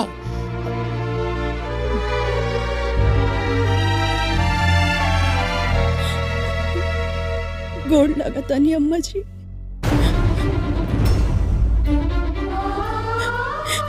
अम्मा जी हमरा के माफ कर दी। कबली घर परिवार के लोग हमरा जैसे न भागन के बोझ ढोई हमके रसोई करे ना आवेला। हमरा वजह से ई घर के आंगन में 4-4 गो चूल्हा जले लागल। जवन माई कबो अपना घर में खाना ना बनवले होई, वो अपना बेटी के घर संसार की खुशी खातिर 6-6 लोगन के खाना बना के खियावतिया। बाबूजी इरुआ का कहतनी, कजरी हमार जीवन संगिनी है। इनका के 7 वचन देले बने, वो भी अग्नि के साक्षी मान के। वचन तोड़ दे, हम कहता नहीं वचन तोड़ दे। हमनी के तोर बिया एकरा से निमन लड़की से कही जाए। भैया लेकिन कजरी तो नानो मिली। रोहा अपन घर परिवार के छोड़ सकता नहीं, लेकिन हम ना। अरे ई मेहरारू के प्यार में पगलाइल बाड़े। रोहो तो अपन मेहरारू के प्यार में पगला गइल बनी, ना तो अपन महतारी बाप के छोड़ के एजा ससुरारी में रोटी ना तुरत रहती। रतन, हमरा मर्द के अपमान करे के तोहार कौनो अधिकार नहीं के। ई घर जमीन जायदाद पर जितना तोहार हक बा उतना हमनी तीनों बहन के भी बा। अगर अपना औकात पे आ गई निसन ना तो सड़क पर भीख मांगत नजर आई बा। समझी जी, जरा समझा दी अपना बेटियन के। अरे राउर जितना जर जमीन होई ना उतना में ना हमरा घर के खाली भैंस बंधाली सर। हाँ हाँ तो ले जाइए करो के। ओ या भैंस चराई गोबर पाती ले जाइए करो के। चल कचरी चली माई बाबूजी, हम ओजा गोबर भी काछो, लेकिन एगो बेटा के अधिकार से। रे रे मौगा रे, जो तो ऐसा बेटा रहो चाहे ऊपर पड़ो, समझ ले। आज से हम समझ ले कि हमरा दुइये गो बेटा बा। रुक जा रतन बेटा, रुक जा बहू। अरे बेवकूफ, जे तोरा धर्म पत्नी के जान बचौलस, अपन किडनी दे के महतारी जैसन सास के जान बचौलस, ऊ लक्ष्मी जैसन बहू घर से निकल जाए। चाचा जी रवा के हम अपन क्रिया देता नहीं। भाड़ में जाए क्रिया, जौन अपना नातिन पोतों के घर ना बसा सके। देवनारायण, तू बता सकला कि तहरा पत्नी के किडनी के दहलस हा? होई कोनो भला मानुस, घंटा भला इंसान। अरे बेवकूफ, ऊ तहार छोटकी पतो रहे। ई कजरी तहरा छोटका बेटा के घर वाली, जे अपना जान के परवाह ना कैलस और अपना सास के जान बचौलस।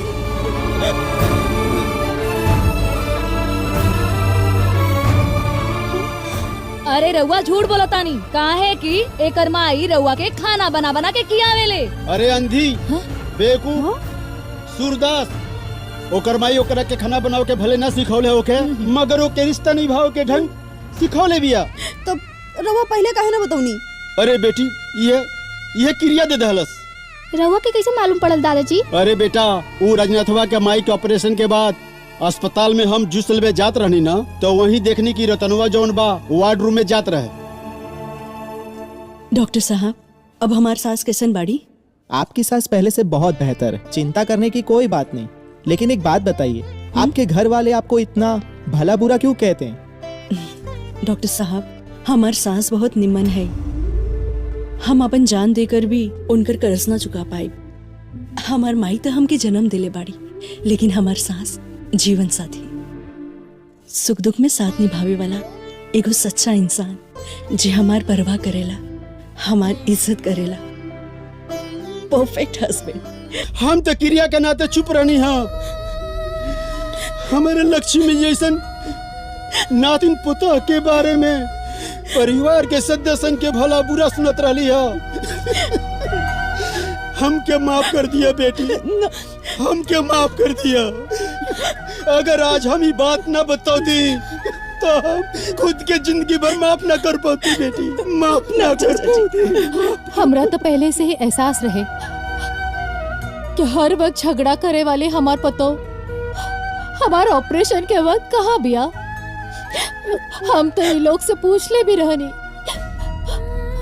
लेकिन ये जब चाय खातिर हमार घोड़ चूलस, तब हमार शक विश्वास में बदल गए कि किडनी देवे वाली के और ना हमार पतऊ बिया, हमारा अपन पतऊ। हमके माफ कर दे बेटी, हमके माफ कर दे। हम तोहर सास ना, हम तोहर माई हई।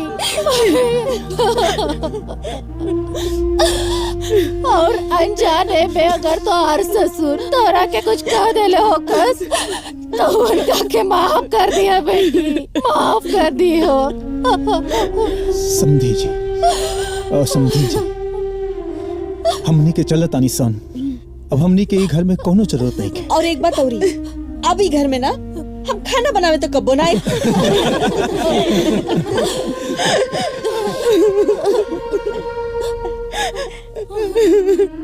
सही मायने में बेटी का कन्यादान तो आज कैली है सन। हाँ समझी जी, अब ना रवा अपन पतोहू या बेटी ओके चाहे खाना बना के खियाई चाहे खुदे खाई, हमने से कोनो ओकर लेना देना नहीं खे। अब यहाँ हम कबो ना आई। अरे ऐसे मत बोले। हाँ चला चला जाओ। हाँ।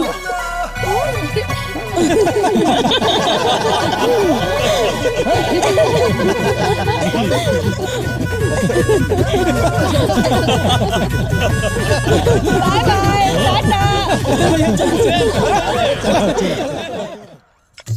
नीमन से खाना खा लो लोगिन, दूर जाए के बा। आज हमार पतो अपना हाथ से खाना बनौले बिया, जिंदगी भर याद रही एकर स्वाद तोहनी के। माई, हेलो। हाँ बिटिया। हाँ माई प्रणाम। खुश रहा, खुश रहा। मालूम बा माई, हाँ? आज हम अपने हाथ से खाना बना रहल बानी। हाँ। हमारी इज्जत न जाए कि चाहिए, बढ़िया से खाना बनाइए। ए बेटी सुन। हाँ? स्पीकर पे डाल, स्पीकर पे। हाँ। हाँ माई बोल। हाँ तो बताओ, तोर सास तारीफ कैली है कि ना? ना, अभी तक तो ना। लगता है कि खूब टेस्टी खाना बना देले बाड़ू। अरे बाप रे बाप, कितना नूडल ले बाड़ू हो तरकारी में। ऐसा तरकारी तो कबो न खैले रहनी सन। तरकारी में नून ज्यादा हो गइल बा। हाँ। अच्छा कोनो बात नहीं खे, धीरे धीरे सब सीख जाई। तोर सास के गाड़ी देली है कि ना? ना माई, अभी तक तो गाड़ी ना देनी। तरकारी में लाल मिर्ची छोड़ दे, पर पराई तो बुढ़िया खुदे तो के गरियाई।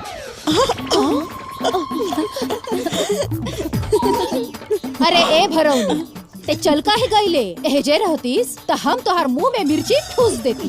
तोहरे पता बा ना कि हमार शरीर में हमार बेटी के किडनी लागल बा। मालूम बा माई, जब हमार सास गाड़ी देवी ली ना तो ऐसा लागला कि उनकर मुंह से ना अमृत बरसता। अरे लखो, ते हमार बड़ाई करत आड़ी कि बुराई? बुराई। माई, हमार सास गाड़ी दे देली।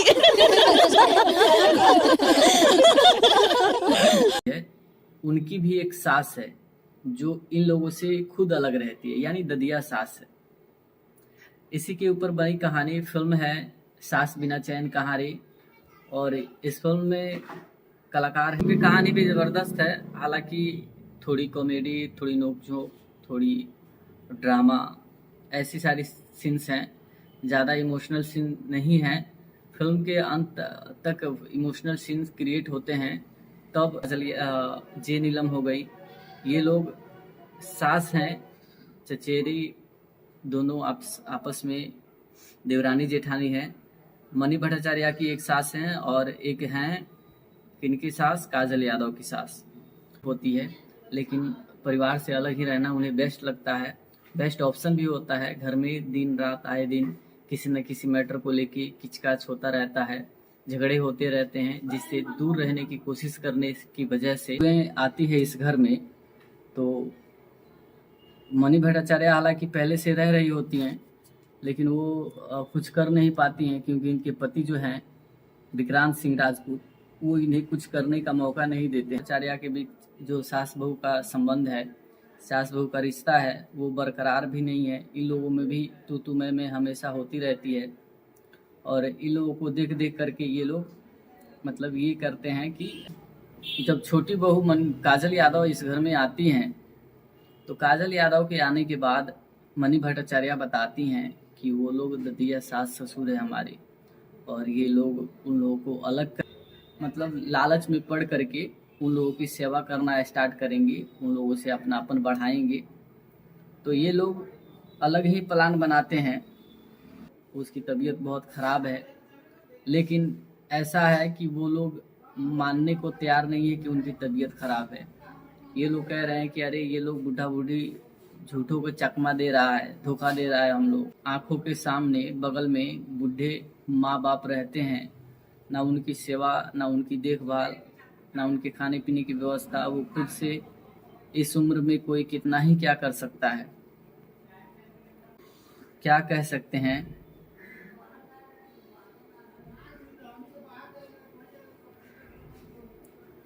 मतलब रोब रुआब को देखते हुए ये लोग अपना करके देखे तो फिल्म की कहानी को भी एक लेवल से बेस्ट बनाया गया है, क्योंकि बात यहाँ सिर्फ सास बहू पे नहीं टिकी है, कुछ दूरी तक जाती है। सास की सास के ऊपर बनाई गई है, यानी जो बहुओं की सास होती है उनकी भी एक सास है। बहुत ही पॉपुलर कलाकारों में से हैं और फिल्म की कहानी भी ज़बरदस्त है। हालांकि थोड़ी कॉमेडी, थोड़ी नोकझोंक, थोड़ी ड्रामा, ऐसी सारी सीन्स हैं, ज़्यादा इमोशनल इस तरह की कहानी है फिल्म में जैसे कि अनीता रावत जो हैं, और अनीता रावत हो गई, काजल जे नीलम हो गई, ये लोग सास हैं। दादा दादी होते हैं, यानी दादा दादी वो अलग रहते हैं। इन्हीं लोगों के घर के सामने अलग घर में रहते हैं और वो लोग अपना जीवन अकेले ही व्यतीत करते हैं। घर के पारिवारिक विवाद होते हैं, लेकिन उन लोगों का कोई मान सम्मान इन लोगों के अंदर नहीं होता है। लेकिन ये मामला कब सॉल्व होता है, कब ख़त्म होता है, सट आउट होता है, जब मणि भट्टाचार्य बहुओं में नहीं बन रही है तो बेहतर यही होगा कि आप लोग अलग अपना रहिए। ये लोग भी कह रहे हैं कि हाँ हम अलग ही रहेंगे अपने माँ बाप से, एक साथ नहीं रहेंगे। तो पंचायत के थ्रू भी ये निर्णय दिया अच्छा नहीं लगता है। उन्हें ऐसा लगता है कि ये लोग जो है हमारे भले ही वो ददिया सास हैं, लेकिन हमारे सास ससुर जो हैं हमारी ददिया सास के साथ बढ़िया मिलकर एक प्लान करती हैं कि क्यों ना हम कुछ ऐसा करें कि इन सबको एक साथ जोड़ने का काम हम लोग करें। अब इस उम्मीद में जो है ये लोग एक झूठा मतलब लालच दिख भाग जाते हैं सब कोई। इसी तरह इन परिवार में चल रहा है, तू मैं हमेशा चल रहा है। एक दिन समय ऐसा आता है कि अमित शुक्ला के माँ बाप जो हैं यानी मणि भट्टाचार्य पर ये लोग विश्वास नहीं करते हैं। यहाँ तक कि इनके पति जो है मणि भट्टाचार्य और काजल यादव जाने की कोशिश भी करती हैं उनको देखने के लिए। तो ये लोग कहते हैं अरे वो सब ना सेवा, ना उनकी देखभाल, ना उनके खाने पीने की व्यवस्था, वो खुद से इस उम्र में कोई कितना ही क्या कर सकता है। आजकल के समय में परिवार और घर को लेकर के बहुत नफरत और कहें तो खुद के क्या कह सकते हैं, बढ़िया है, काफ़ी ज़बरदस्त है। फिल्म की कहानी को भी बढ़िया बनाया गया है। ऐसा नहीं है कि फिल्म की स्टोरी इमोशनल नहीं है। कुल मिला जुला करके देखे तो फिल्म की कहानी को भी सास की सास के ऊपर बनाई गई है, यानी जो बहुओं की सास होती है उनकी भी एक सास है जो इन लोगों से खुद अलग रहती है, यानी ददिया सास है। इस रस्त है। हालांकि थोड़ी कॉमेडी, थोड़ी नोकझोंक, थोड़ी ड्रामा, ऐसी सारी सीन्स हैं, ज़्यादा इमोशनल सीन नहीं हैं। फिल्म के अंत तक इमोशनल सीन्स क्रिएट होते हैं तब जब इनके सास के काजल जे नीलम हो गई, ये लोग सास हैं, चचेरी, दोनों आपस में देवरानी जेठानी हैं। मणि भट्टाचार्य की एक सास हैं और एक हैं इनकी सास काजल यादव की सास। उनको कितनी ही तकलीफ होती है, लेकिन परिवार से अलग ही रहना उन्हें बेस्ट लगता है, बेस्ट ऑप्शन भी होता है। घर में दिन रात आए दिन किसी न किसी मैटर को लेके किचकाच होता रहता है, झगड़े होते रहते हैं, जिससे दूर रहने की कोशिश करने। जब ये लोग बहुएं आती है इस घर में, तो मणि भट्टाचार्य हालांकि पहले से रह रही होती हैं, लेकिन वो कुछ कर नहीं पाती हैं, क्योंकि इनके पति जो हैं विक्रांत सिंह राजपूत, वो इन्हें कुछ करने का। इधर भी ऐसा नहीं है कि इधर कोई दिक्कत नहीं होता है, इधर भी इनकी और अनीता रावत के बीच और मणि भट्टाचार्य के बीच जो सास बहू का संबंध है, सास बहू का रिश्ता है, वो बरकरार भी नहीं है। इन लोगों में भी तू मैं हमेशा होती रहती है, और इन लोगों को देख देख कर तो होता यह है कि जब छोटी बहू काजल यादव इस घर में आती हैं, तो काजल यादव के आने के बाद मणि भट्टाचार्य बताती हैं कि वो लोग ददिया सास ससुर है हमारे, और ये लोग उन लोग है, वो लोग सोना चांदी जमीन में गाड़ के रखे हुए आंगन में, कि ये लोग इससे भी मतलब लालच में पड़ करके उन लोगों की सेवा करना स्टार्ट करेंगे, उन लोगों से अपनापन बढ़ाएंगे। बेटों के पास, अपने पोतों के पास रोते हैं, बिलखते हैं कि उसको बचा लो, उसकी तबीयत बहुत ख़राब है, लेकिन ऐसा है कि वो लोग मानने को तैयार नहीं है कि उनकी तबीयत ख़राब है। ये लोग कह रहे हैं कि अरे ये लोग बुढ़ा, अपनापन बढ़ जाता है, दोनों एक दूसरे को समझ जाते हैं, फिर ये लोग एक साथ रहना स्टार्ट करते हैं। लेकिन तब तक मतलब काफ़ी देर हो चुकी होती है कि नहीं, वर्ष को भुगतना पड़ता है। हालांकि थोड़े समझ और बूझ के थ्रू, थोड़े से समझ और समझदारी के थ्रू इस समस्या को निपटाया जा सकता है, लेकिन कोई निपटाने को तैयार नहीं होता है। परिवार की थोड़ा एडजस्ट करने से परहेज करते हैं, लेकिन उसे तोड़ने से और अलग करने से परहेज नहीं करते हैं। यही सारी चीज़ें जो है परिवार में परिवार को अलग करती है, और ये नहीं होता है जब तक वो बड़े होते हैं, मतलब यंग होते हैं, तब तक उनकी मान प्रतिष्ठा घर में होती है। जैसे ही बूढ़ा हो जाते हैं तो उनकी मान प्रतिष्ठा घर में कम हो जाती है। ये सारी चीज़ें सास की सास के ऊपर बनाई गई है, यानी जो बहुओं की सास होती है उनकी भी एक सास है जो इन लोगों से खुद अलग रहती है, यानी ददिया सास है। इसी के ऊपर बनी हालांकि थोड़ी कॉमेडी, थोड़ी नोकझोंक, थोड़ी ड्रामा, ऐसी सारी सीन्स हैं, ज़्यादा इमोशनल सीन नहीं हैं। फिल्म के अंत तक इमोशनल सीन्स क्रिएट होते हैं तब जब, और अनीता रावत हो गई, काजल जे नीलम हो गई, ये लोग सास हैं, चचेरी, दोनों आपस में देवरानी जेठानी है। मणि भट्टाचार्य लोग अपना जीवन अकेले ही व्यतीत करते हैं। घर के पारिवारिक विवाद कुछ इस तरह से हो जाते हैं कभी कभी किसी फैमिलीज में, कि लोग जो है खुद को अलग ही रहना पसंद करते हैं। सॉल्व होता है, कब ख़त्म होता है, सट आउट होता है, जब मणि भट्टाचार्य इस घर में बहू बन के आती हैं।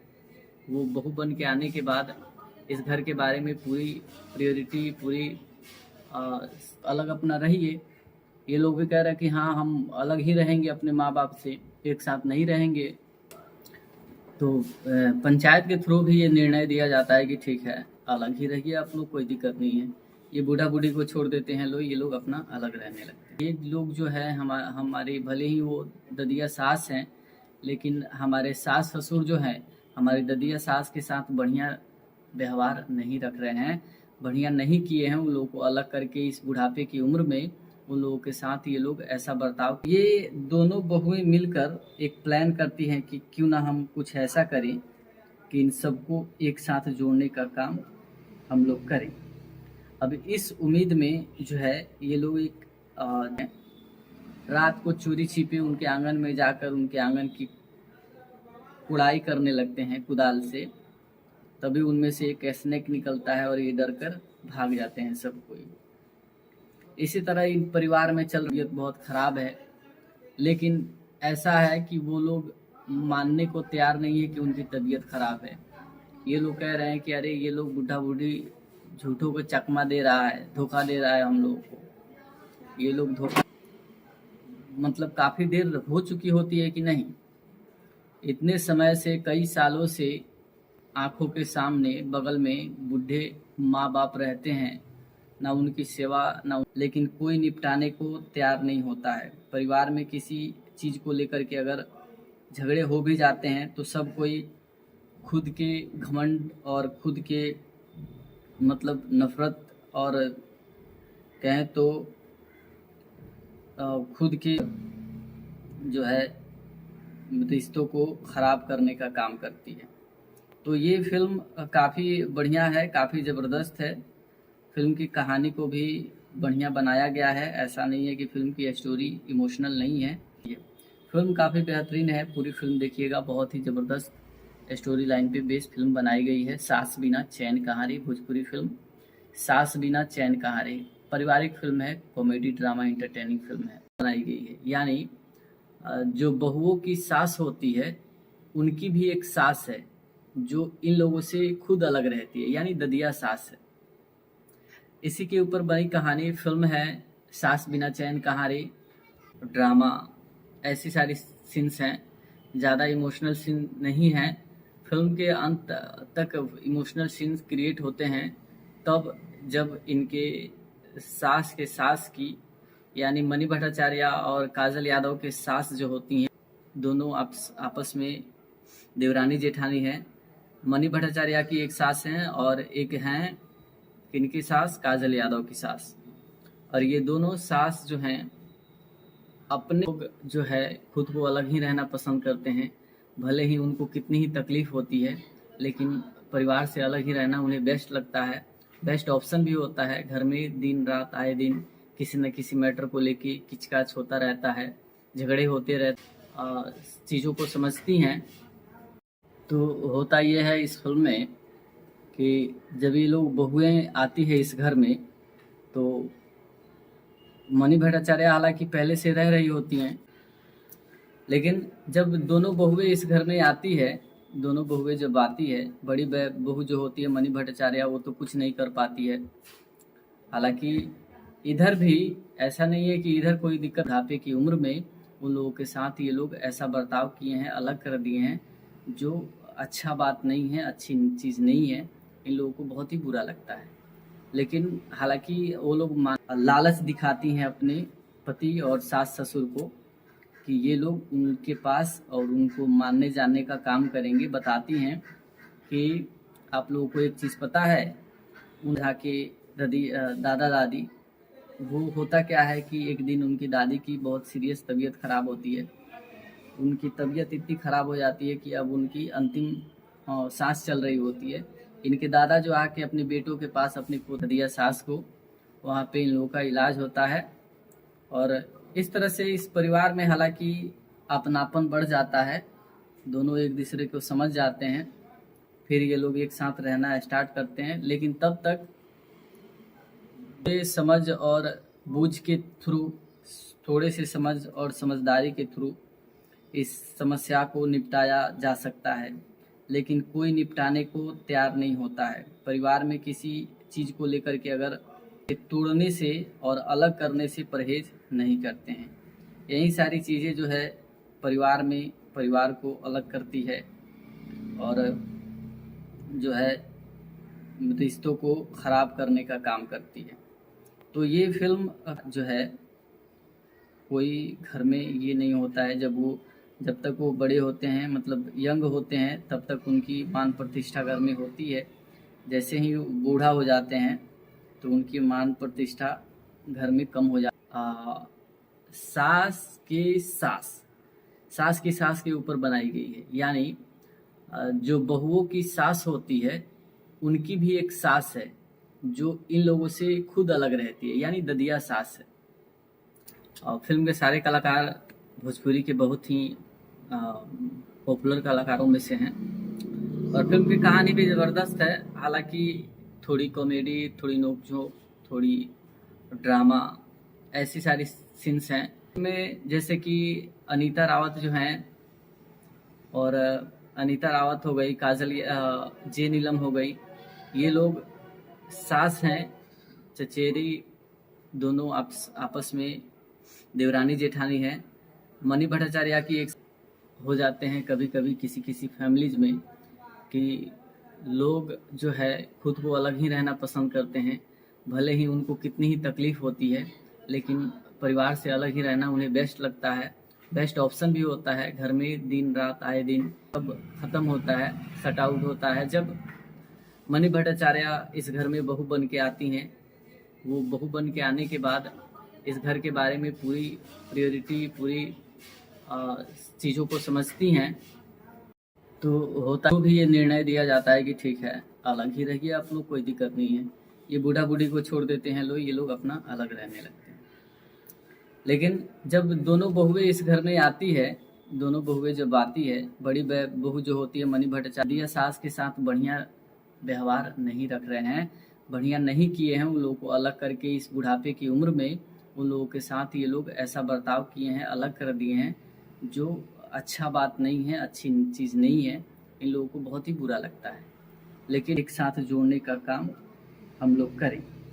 अब इस उम्मीद में जो है ये लोग एक झूठा मतलब लालच दिखाती हैं अपने पति और सास ससुर को कि ये लोग उनके पास और उनको मान परिवार में चल रहा है, तू मैं हमेशा चल रहा है। एक दिन समय ऐसा आता है कि अमित शुक्ला के माँ बाप जो हैं, यानी मणि भट्टाचार्य और गौरव झा के दादा दादी भी करती हैं उनको देखने के लिए।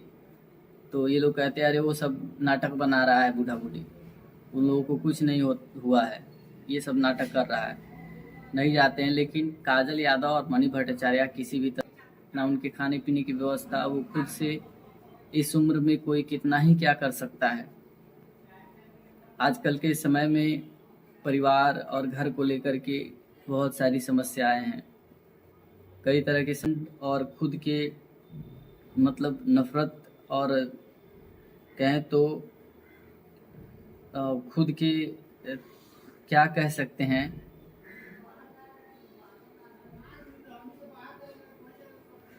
बढ़िया बनाया गया है। ऐसा नहीं है कि फिल्म की स्टोरी इमोशनल नहीं है, कुल मिला जुला करके देखे तो फिल्म की कहानी को भी एक लेवल से बेस्ट बनाया गया है। क्योंकि बात यहाँ सिर्फ सास बहू पे नहीं टिकी है, कुछ दूरी तक जाती है, जैसे कि ददिया सास। ऐसा एक चीज़ आप लोगों को पता ही है कि भोजपुरी इंडस्ट्रीज में ज़्यादातर और हमेशा जो है सास और बहू से रिलेटेड, सास और बहू के ऊपर बनाई गई कहानियाँ देखने को मिल जाती है। फिल्मों में सास और बहू की कहानियों को लेकर बहुत ज़्यादा क्रेज़ रहता है भोजपुरी इंडस्ट्रीज की फिल्मों में, और दर्शकों को भी ये सारी फिल्में जो सास और बहू से रिलेटेड हो, यानी साफ मतलब ये है कि पारिवारिक कहानी हो फिल्मों में, वो ज़्यादातर पसंद की जाती है। हम बात करेंगे जिस फिल्म की, वो फिल्म है सास बिना चैन कहाँ रे। और ये सास बिना चैन कहाँ रे फिल्म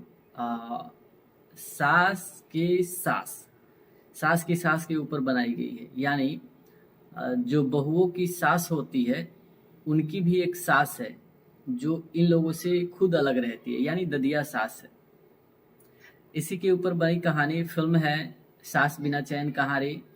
और इस फिल्म में कलाकार हैं विक्रांत सिंह, गौरव झा, काजल यादव, मणि भट्टाचार्य, अमित शुक्ला, साम्रत चतुर्वेदी, जे नीलम भी काम किए हैं, रिंकू भारती हैं, बन्नू पांडे हैं, राम नरेश श्रीवास्तव हैं, जयप्रकाश सिंह हैं, कौशल शर्मा हैं, प्रभात लहरी हैं, अनीता रावत हैं, ढोलू यादव हैं, आशीष दुबे हैं, रवि प्रताप और बहुत सारे कलाकारों ने फिल्म में काम किया है।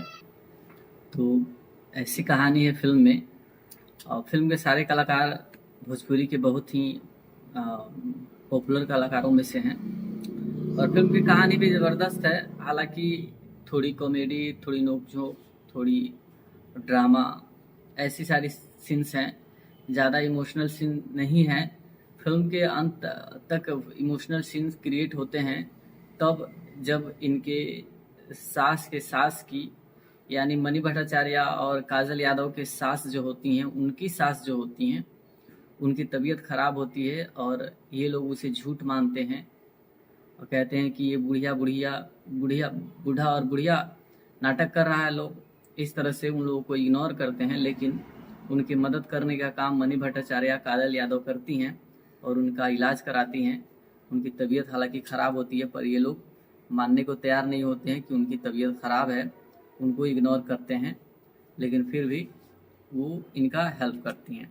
इस तरह की कहानी है फिल्म में जैसे कि अनीता रावत जो हैं, और अनीता रावत हो गई, काजल जे नीलम हो गई, ये लोग सास हैं, चचेरी, दोनों आपस में देवरानी जेठानी है। मनी भट्टाचार्य की एक सास हैं और एक हैं किनकी सास, काजल यादव की सास। और ये दोनों सास जो हैं अपने सास और ससुर को अलग कर दी होती हैं। घर के विवादित झगड़ों की वजह से इनके सास ससुर जो होते हैं, अनीता रावत और जे नीलम के जो सास ससुर होते हैं, वो काफ़ी बूढ़े हो गए होते हैं। यानी विक्रांत सिंह और गौरव झा, इनके जो दादा दादी होते हैं, यानी दादा दादी, वो अलग रहते हैं। इन्हीं लोगों के घर के सामने अलग घर में रहते हैं और वो लोग अपना जीवन अकेले ही व्यतीत करते हैं। घर के पारिवारिक विवाद कुछ इस तरह से हो जाते हैं कभी कभी किसी फैमिलीज में कि लोग जो है खुद को अलग ही रहना पसंद करते हैं। भले ही उनको कितनी ही तकलीफ़ होती है, लेकिन परिवार से अलग ही रहना उन्हें बेस्ट लगता है, बेस्ट ऑप्शन भी होता है। घर में दिन रात आए दिन किसी न किसी मैटर को लेके किचकाच होता रहता है, झगड़े होते रहते हैं, जिससे दूर रहने की कोशिश करने की वजह से दूर रहने में ही भलाई समझ करके अलग रहने लगते हैं। तो इन लोगों के दादा दादी इन लोगों के घर के सामने ही रहते हैं पर अलग रहते हैं। इनके माँ से और इनके पिता से मिलके नहीं रहते हैं। इनके पिता अमित शुक्ला जो हैं वो भी इन लोगों का, अपने माँ बाप का केयर नहीं करते हैं। भले ही वो लाख बूढ़े हो चुके होते हैं, लेकिन उन लोगों का कोई मान सम्मान इन लोगों के अंदर नहीं होता है। लेकिन ये मामला कब सॉल्व होता है, कब ख़त्म होता है, सट आउट होता है, जब मनी भट्टाचार्य इस घर में बहू बन के आती हैं। वो बहू बन के आने के बाद इस घर के बारे में पूरी प्रायोरिटी, पूरी चीज़ों को समझती हैं। तो होता यह है इस फिल्म में कि जब ये लोग बहुएं आती है इस घर में, तो मनी भट्टाचार्य हालांकि पहले से रह रही होती हैं, लेकिन वो कुछ कर नहीं पाती हैं क्योंकि इनके पति जो हैं विक्रांत सिंह राजपूत, वो इन्हें कुछ करने का मौका नहीं देते हैं।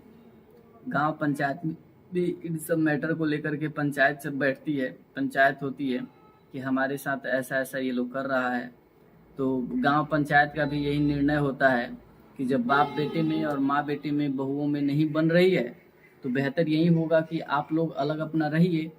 ये लोग भी कह रहे हैं कि हाँ हम अलग ही रहेंगे अपने माँ बाप से, एक साथ नहीं रहेंगे।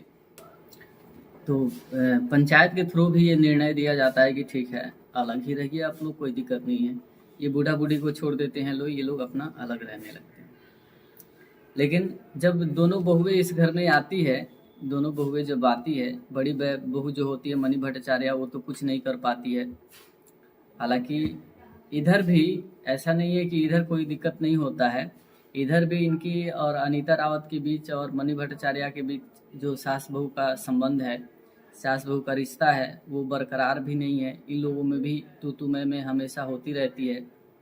और इन लोगों को देख देख करके ये लोग मतलब ये करते हैं कि ऐसा ऐसा वो लोग रह रहे हैं, तो नफरत चलती है इन सब के बीच में। लेकिन मनी भट्टाचार्य को ये चीज़ मन ही मन अच्छा नहीं लगता है। उन्हें ऐसा लगता है कि ये लोग जो है हमारे, भले ही वो ददिया सास हैं, लेकिन हमारे सास ससुर जो हैं हमारी ददिया सास के साथ बढ़िया व्यवहार नहीं रख रहे हैं, बढ़िया नहीं किए हैं। उन लोगों को अलग करके इस बुढ़ापे की उम्र में उन लोगों के साथ ये लोग ऐसा बर्ताव किए हैं, अलग कर दिए हैं, जो अच्छा बात नहीं है, अच्छी चीज़ नहीं है। इन लोगों को बहुत ही बुरा लगता है। लेकिन हालांकि वो लोग मानने को तैयार हैं ही नहीं अपने माँ बाप को लेकर के। लेकिन मैटर चेंज होता है कब होता है, तो होता यह है कि जब छोटी बहू काजल यादव इस घर में आती हैं, तो काजल यादव के आने के बाद मनी भट्टाचार्य बताती हैं कि वो लोग ददिया सास ससुर है हमारे, और ये लोग उन लोगों को अलग कर दिए हैं, उन लोगों का देखभाल भी नहीं करते हैं, उन लोगों पे इल्ज़ाम लगाते हैं, उन लोगों को भला बुरा भी कहते हैं। तो ये दोनों बहुएं मिलकर एक प्लान करती हैं कि क्यों ना हम कुछ ऐसा करें कि इन सबको एक साथ जोड़ने का काम हम लोग करें। अब इस उम्मीद में जो है ये लोग एक झूठा मतलब लालच दिखाती हैं अपने पति और सास ससुर को कि ये लोग उनके पास और उनको मानने जानने का काम करेंगे। बताती हैं कि आप लोगों को एक चीज़ पता है, उन लोगों के आंगन में खजाना है, सोने चांदी का खजाना है। वो लोग सोना चांदी ज़मीन में गाड़ के रखे हुए आंगन में, कि ये लोग इससे भी मतलब लालच में पड़ करके उन लोगों की सेवा करना स्टार्ट करेंगे, उन लोगों से अपनापन बढ़ाएंगे। तो ये लोग अलग ही प्लान बनाते हैं। रात को चोरी छिपे उनके आंगन में जाकर उनके आंगन की कुड़ाई करने लगते हैं कुदाल से। तभी उनमें से एक स्नेक निकलता है और ये डर कर भाग जाते हैं सब कोई। इसी तरह इन परिवार में चल रहा है, तू मैं हमेशा चल रहा है। एक दिन समय ऐसा आता है कि अमित शुक्ला के माँ बाप जो हैं यानी मणि भट्टाचार्य और गौरव झा के दादा दादी, वो होता क्या है कि एक दिन उनकी दादी की बहुत सीरियस तबीयत ख़राब होती है। उनकी तबीयत इतनी ख़राब हो जाती है कि अब उनकी अंतिम सांस चल रही होती है। इनके दादा जो आके अपने बेटों के पास, अपने पोतों के पास रोते हैं, बिलखते हैं कि उसको बचा लो, उसकी तबीयत बहुत ख़राब है। लेकिन ऐसा है कि वो लोग मानने को तैयार नहीं है कि उनकी तबीयत ख़राब है। ये लोग कह रहे हैं कि अरे ये लोग बूढ़ा बूढ़ी झूठों को चकमा दे रहा है, धोखा दे रहा है हम लोगों को, ये लोग धोखा दे रहा है, ऐसा कुछ नहीं है। पर ये लोग विश्वास नहीं करते हैं। यहाँ तक कि इनके पति जो है मणि भट्टाचार्य और काजल यादव जाने की कोशिश भी करती हैं उनको देखने के लिए। तो ये लोग कहते हैं अरे वो सब नाटक बना रहा है बूढ़ा बूढ़ी, उन लोगों को कुछ नहीं हुआ है, ये सब नाटक कर रहा है, नहीं जाते हैं। लेकिन काजल यादव और मणि भट्टाचार्य किसी भी तरह से उन लोगों से छुप करके अपने दादा दादी, ददिया सास ससुर को हॉस्पिटल लेके जाती हैं। ददिया सास को वहाँ पे इन लोगों का इलाज होता है और इस तरह से इस परिवार में हालांकि अपनापन बढ़ जाता है, दोनों एक दूसरे को समझ जाते हैं। फिर ये लोग एक साथ रहना स्टार्ट करते हैं। लेकिन तब तक मतलब काफ़ी देर हो चुकी होती है कि नहीं, इतने समय से, कई सालों से आंखों के सामने बगल में बूढ़े माँ बाप रहते हैं, ना उनकी सेवा, ना उनकी देखभाल, ना उनके खाने पीने की व्यवस्था। वो खुद से इस उम्र में कोई कितना ही क्या कर सकता है। आजकल के समय में परिवार और घर को लेकर के बहुत सारी समस्याएं हैं, कई तरह की समस्याएं चल रही है। अक्सर घर में किसी न किसी बात को लेकर के विवाद होते रहते हैं, किसी न किसी वजह से घर में आनाकानी चलता रहता है और इस आनाकानी का फल जो है परिवार के मेंबर्स को भुगतना पड़ता है। हालांकि थोड़े समझ और बूझ के थ्रू, थोड़े से समझ और समझदारी के थ्रू इस समस्या को निपटाया जा सकता है, लेकिन कोई निपटाने को तैयार नहीं होता है। परिवार में किसी चीज़ को लेकर के अगर झगड़े हो भी जाते हैं तो सब कोई खुद के घमंड और खुद के मतलब नफरत और कहें तो खुद के क्या कह सकते हैं,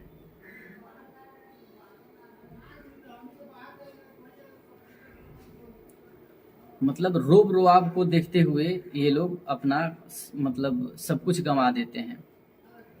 माँ बाप का साथ, परिवार सब बिगाड़ लेते हैं। लेकिन अपना ताक, अपना घमंड कम नहीं होनी चाहिए। इस तरह के मानसिकता के लोग हैं कि थोड़ा एडजस्ट करने से परहेज करते हैं, लेकिन उसे तोड़ने से और अलग करने से परहेज नहीं करते हैं।